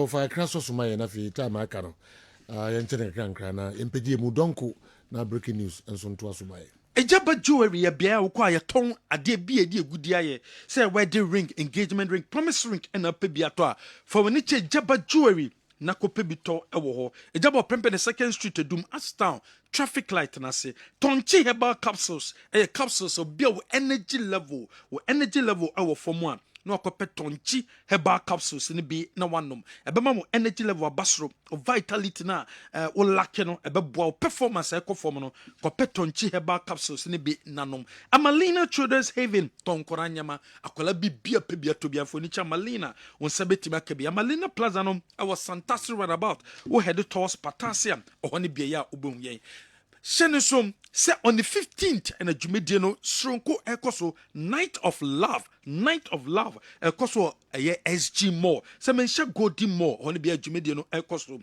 Vows Day no Adichia and a Yako a Jumediase Kodwenchi Kwabina a Kobwa an African child and I be perform you single a 300 Ghana couple 500 Ghana cedis into ba na wama what's so say sika obetua no nemom wo pese o to ticket before Jumedie no ebaba so a obetuma for phone no dial star 447 star 2574 hash star 447 star 2574 hash na fame when ya ticket no and so betima ko customer care and as a customer service day to day supermarket inside SG Mall obenye biato Pure FM benye biato Lawson Sika Love FM and na Kessben FM obenye biato ewo ho hyene som se we bema oni obehyimu a oso bo adwuma ye odwumadie no enkonkan a prɛkopɛ kɔpɛ heba so cream ni bi na apply na wo apply heba so cream ni bi a ɛbɛboa ye papa Mr. Emmanuel Kofie J Mr. Emmanuel Kofie J wonya ni baby ko na nhihye nie yɛde no betum pem 1st of February Baba Yara Sports Stadium Heroes Park no in Chahope 5 a.m. to 8 a.m. and a Jumediano and so Ebekosom Nafe a Saturday 1st February no so ya call sorry our Calvary Methodist Church Amekom from 8 a.m. to 10 p.m. Nafe first na no Wesley Methodist Cemetery a honey biaya yebekwa kram and so Nafe Thanksgiving service no and so Ebebaso our Calvary Methodist Church inti shanesum Mr. Emmanuel Kofi Ej ne yie no hihye no na yetime ede atudwa enso ewo ho BOG clinic clinic what's ukọ yare bie ha obia efru trisu kosi unase ukọ BOG clinic yebetu yare na se ede ma ye with the cabin behind MTN4 office no ene eja hotel ene di nhwenimu in crime West Legon ene West Legon pharmacy edi nhwenimu takrade ye wo anaje ye ban choice mart ye ne di BOG vinegar no enye duro fagu nsuom nanom onnom a ebeboa wie papa genu aye mfesi akasimadu miensa pepe na donko abo emre na aka no yebeche no nkakankra Kofi Achampo achi ewa ha Dr. Franco Naro enso atranse ano aba transe sanso na referee kala enso ewa ha simadu miensa nkakankra ma me chase o Kofi achi yes ensemble that's it maybe Black Stars, but there's something NBA. Me time comment you on THB. Or no me kotoko Jason. Yeah. I think say Joey praise you with the designs I mean. Yeah. Because on the backdrop say this is camping I know Mubamu. I be hearing for obviously certain group of people.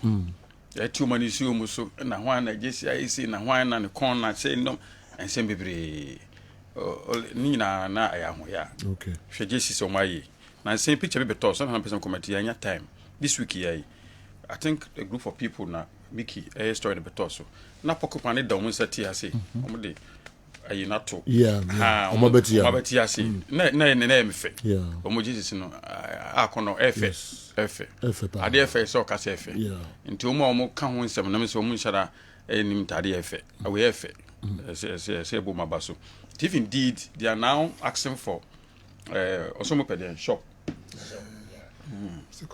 Shop official. Yes, because Kofo Rebusa. Long maybe two way unofficially Kofo Rebutim Bisa na me mato na me de maom.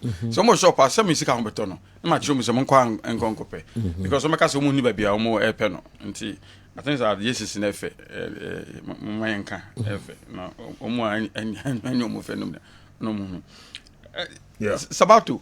Na me ka say I would have loved to listen to him. Na face come my listen na eja. Akwa This also no din komo kra. Not on that. Sir. Sex about to mean the me say we could be twam na din komo bebre. We could be komo bebre. Some kon kam na net here. Man can no na sem no. Spiritual. We're planning this weekend movement CBC movie. Okay. And anope yakasa na plan. Because me kon kam na net here mtini fie. All right. So no. But one can we no man kyerɛ me ntem sɛ no professor obeka wo media ntem sɛ biki se bi o ka kyerɛ no man list of nkrofo supposedly first of all minim nkrofo na hate san nkrofo na omo ye hate na anti no and I'm saying omo deal spiritually against the blasters we say no na me can be na wontim ase but that is what is going on okay say after the nkrofo bi section of people I should that say omo deal etia black stars I'm so young nkrofo so bompa pa na the person say me see isa ne Isama Dunia Alasan and that to move to me fight this idea no also how to DC kotoko DC maybe no more problem in your spiritual maybe I had too many materials maybe I had to coaching here maybe I see you could be the issues could be different but this is where somebody is telling you so why they need spiritual so two one among I bet say or putting the right thing in place me I don't believe that I can 100 times this is a far mono kwa bi so no mba be boa spiritually. Oh no. Okay. Me say me nimi Isamadu. Me nimi Isamadu. No, it's got to do with experience. Baby do your nice experience. Refe Shefa, it's about experience. Isamadu, it's about experience wo wait about experience so in some days see your blaster camp, you don't know the bad one thing. Some of them are small things. Now, if you say and you be but no effect at our ball. Well, on the channel. For instance, coach now invite players. She said no, the non-captain or invite no. Then the standing captain, Amba, Patamba. Then coach then decides oh, and the captain the man, if anything, Kudus. Without consulting the GFA, without even informing the GFA, they Baba Park and so we say Kudus the board there. Then come back and create big problem. Officer and Kabi Amba and Kenya near Mobono. You create a big problem. You have no idea. Then the next, after the next time I be through, then the captain the move before. It just was an issue. About Jordan, ne kwasi apia hu omo nkomo bi. Ebi onkomo mo dey kwa fa ho, but people then read say no. It's American. Anything I will know when you. But we no no complain about something. Sir. Yeah, oni kwasi apia nkomo. Me say we a face reader. Me ya dey o. So no. You don't need to have the expertise to know the guest are not complaining. He was complaining. No complaining. Yeah, he was complaining. Me Jordan na me ni so kasa sa no na ne sada for no he say no he say. En kwasi apia so we so be din no. And then the next match not yet the captain. Yeah, but kwasi apia in this case kwasi apia is not the head coach. It was be o complaining che coach na ni sada. Asane papa. So kwasi apia da o free ho no nsema esi ni. Za. Na kwasi apia na coach last year Jordan we resign from Black Star. And I know here. You know same phone. And then okay, say na papa no one. So the point I'm trying to raise is say Emmanuel Nsubisa Jordan was complaining, but the captaincy now Ekobo Kudus no, you know, a raising issue. Any issue, why would the coach then decide to change? Well, next week. Okay. So this is why you need all those experienced people, psychologists or kids manager. No, even Jesse Crampo to hand it over to somebody Crampo. Joe, team December. I told you. So we had a particular player in the Blasters. What he said just now? Maybe I'll show medium. What way you medium set a couture? Joe, about your problem. We medium man top from the someone XXL. So no, no man think important. Now. Me find say doors a wide open with all those suggestions we no. It is if a spiritual na ejamo amonim forma ana yenim Yesu e beka ko bompaye mesra mo kan woni ko bompaye. Why? Na ni na mfionko because we cannot afford to miss the World Cup. Okay. World Cup yebo America and Canada. Joe. We cannot afford. Wo akoda. Me makoda. Frank ti wakoda. But what about supporters na the Biomco Stadium no mutu music come coach na we ball no. They also want to go and support the Blasters in America. They want to go and support the Blasters in Canada. And into na bibia I say bibia no. Enti we dey sabato me frɛ no. No nkyɛ microphone no me head no. Na fe nkyɛ me the SA. Some of them me no. Na me tu sa na mo. No but say is amad ma bad problem no. No, it's they different. They will handle their where they me tu one mo me ko sabato. Dr. Franco Naro kakra bi. General de o me tew na wadaro 1 minute bi. I know say ne cheba ya chi. Na you know person call some Zuma Nelson sports company next time. FIFA referee Juliet Apia enyame adom akira na ne maame. Ede ne tumpe mai bibia. Oh. 1 year. 1 year. They say last year. Oh, no, they are Friday 31st. Oh, okay. One kind of year. Maame 1 year. Oh, okay. 1 year they say. With Juliet Apia 1 year anniversary. And we just so busy. Obe Juliet pa na obe but as we dem was what we dey rear me. Yeah, appear there Juliet is more me there. Oh no why? So only Juliet appear we are very close but everyone was what team. No. Now ben pa. Very yes, very. Oh good. No, we can say like echinye. Okay. Mami can say. But Juliet should handle because on house one cry. So no kunu di kind. You kunu we na mama so. Yeah. Until Friday echina. Franco Ben no. Madam. Before the kunu be we and after the kunu. After the kunu. Yeah. After the kunu we no. Chichine we pa. Ano? Kasa na Kalaba time upon Oba yeah. We are watching for now. You must watch TV. Okay. Okay. Yeah,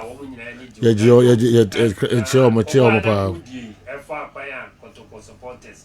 Everybody stand you boo boo. Yeah, didn't want some Munina, Madama, Munina, what you are getting be back. Near Kabuma, Isuma, yeah. Because Bakufu who are dry. Is it a young word?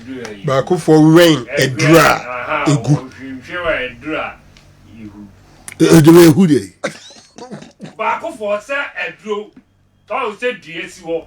That ye ho sa no ba ko fo ye dey ba ko fo ya sem from etimi hu won sa ba ko no ye so ade na wo wie gu mu anso mu ya ye ka say ye wen eduru a enya de wo kan no ni nyira wo bi okay we am fa events ya o ka man vote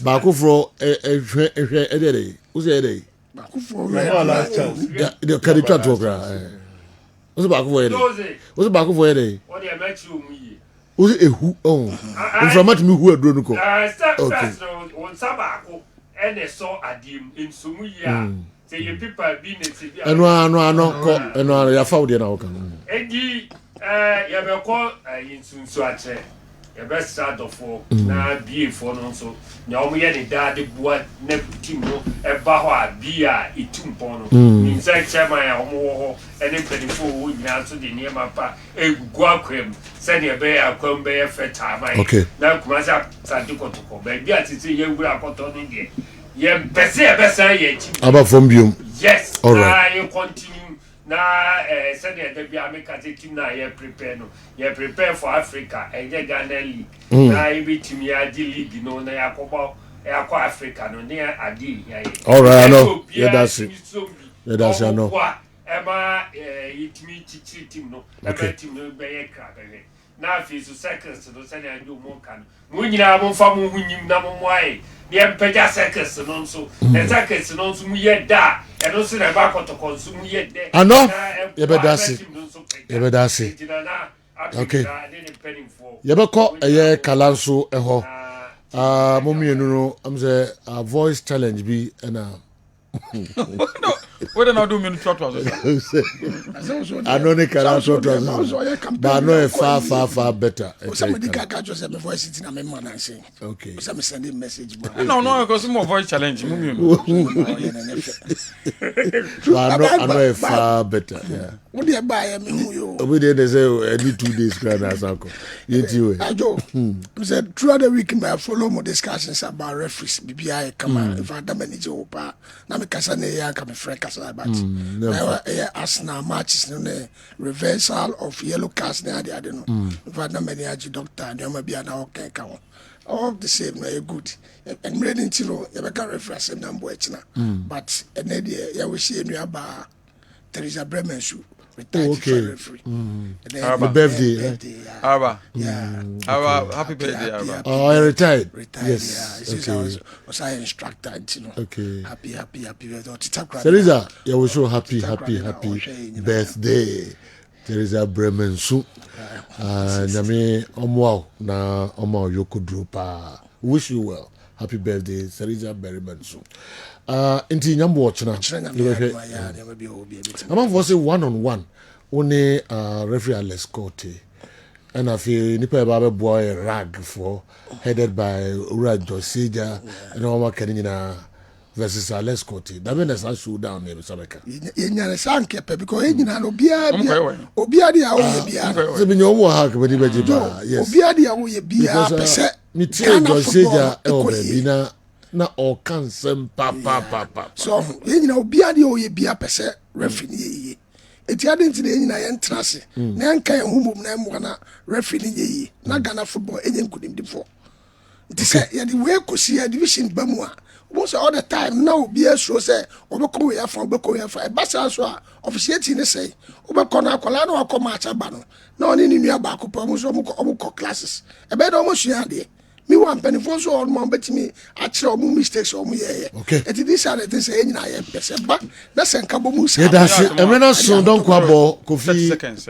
na me admo ochina fie e wo abeswa e wo me constituency so me de so tumfo japati ahene nana saponkuma kuma ochina ye na ochida okay na ochida so all of us tituni I mean is an embodiment of MPP e wa beswa okay nti tituni MPP for no okay me koja busua no tituni ne ma nkora no ne koja all right that also a breaking news nti e be page ma breaking news abidafo enso aba be transe no nine e be san ma transe e wo extra time jumedie no eso ye dem nyina ase nyame hyiram ye dem ase pa asa mutie na mohwe ye nso e be san ma transe biom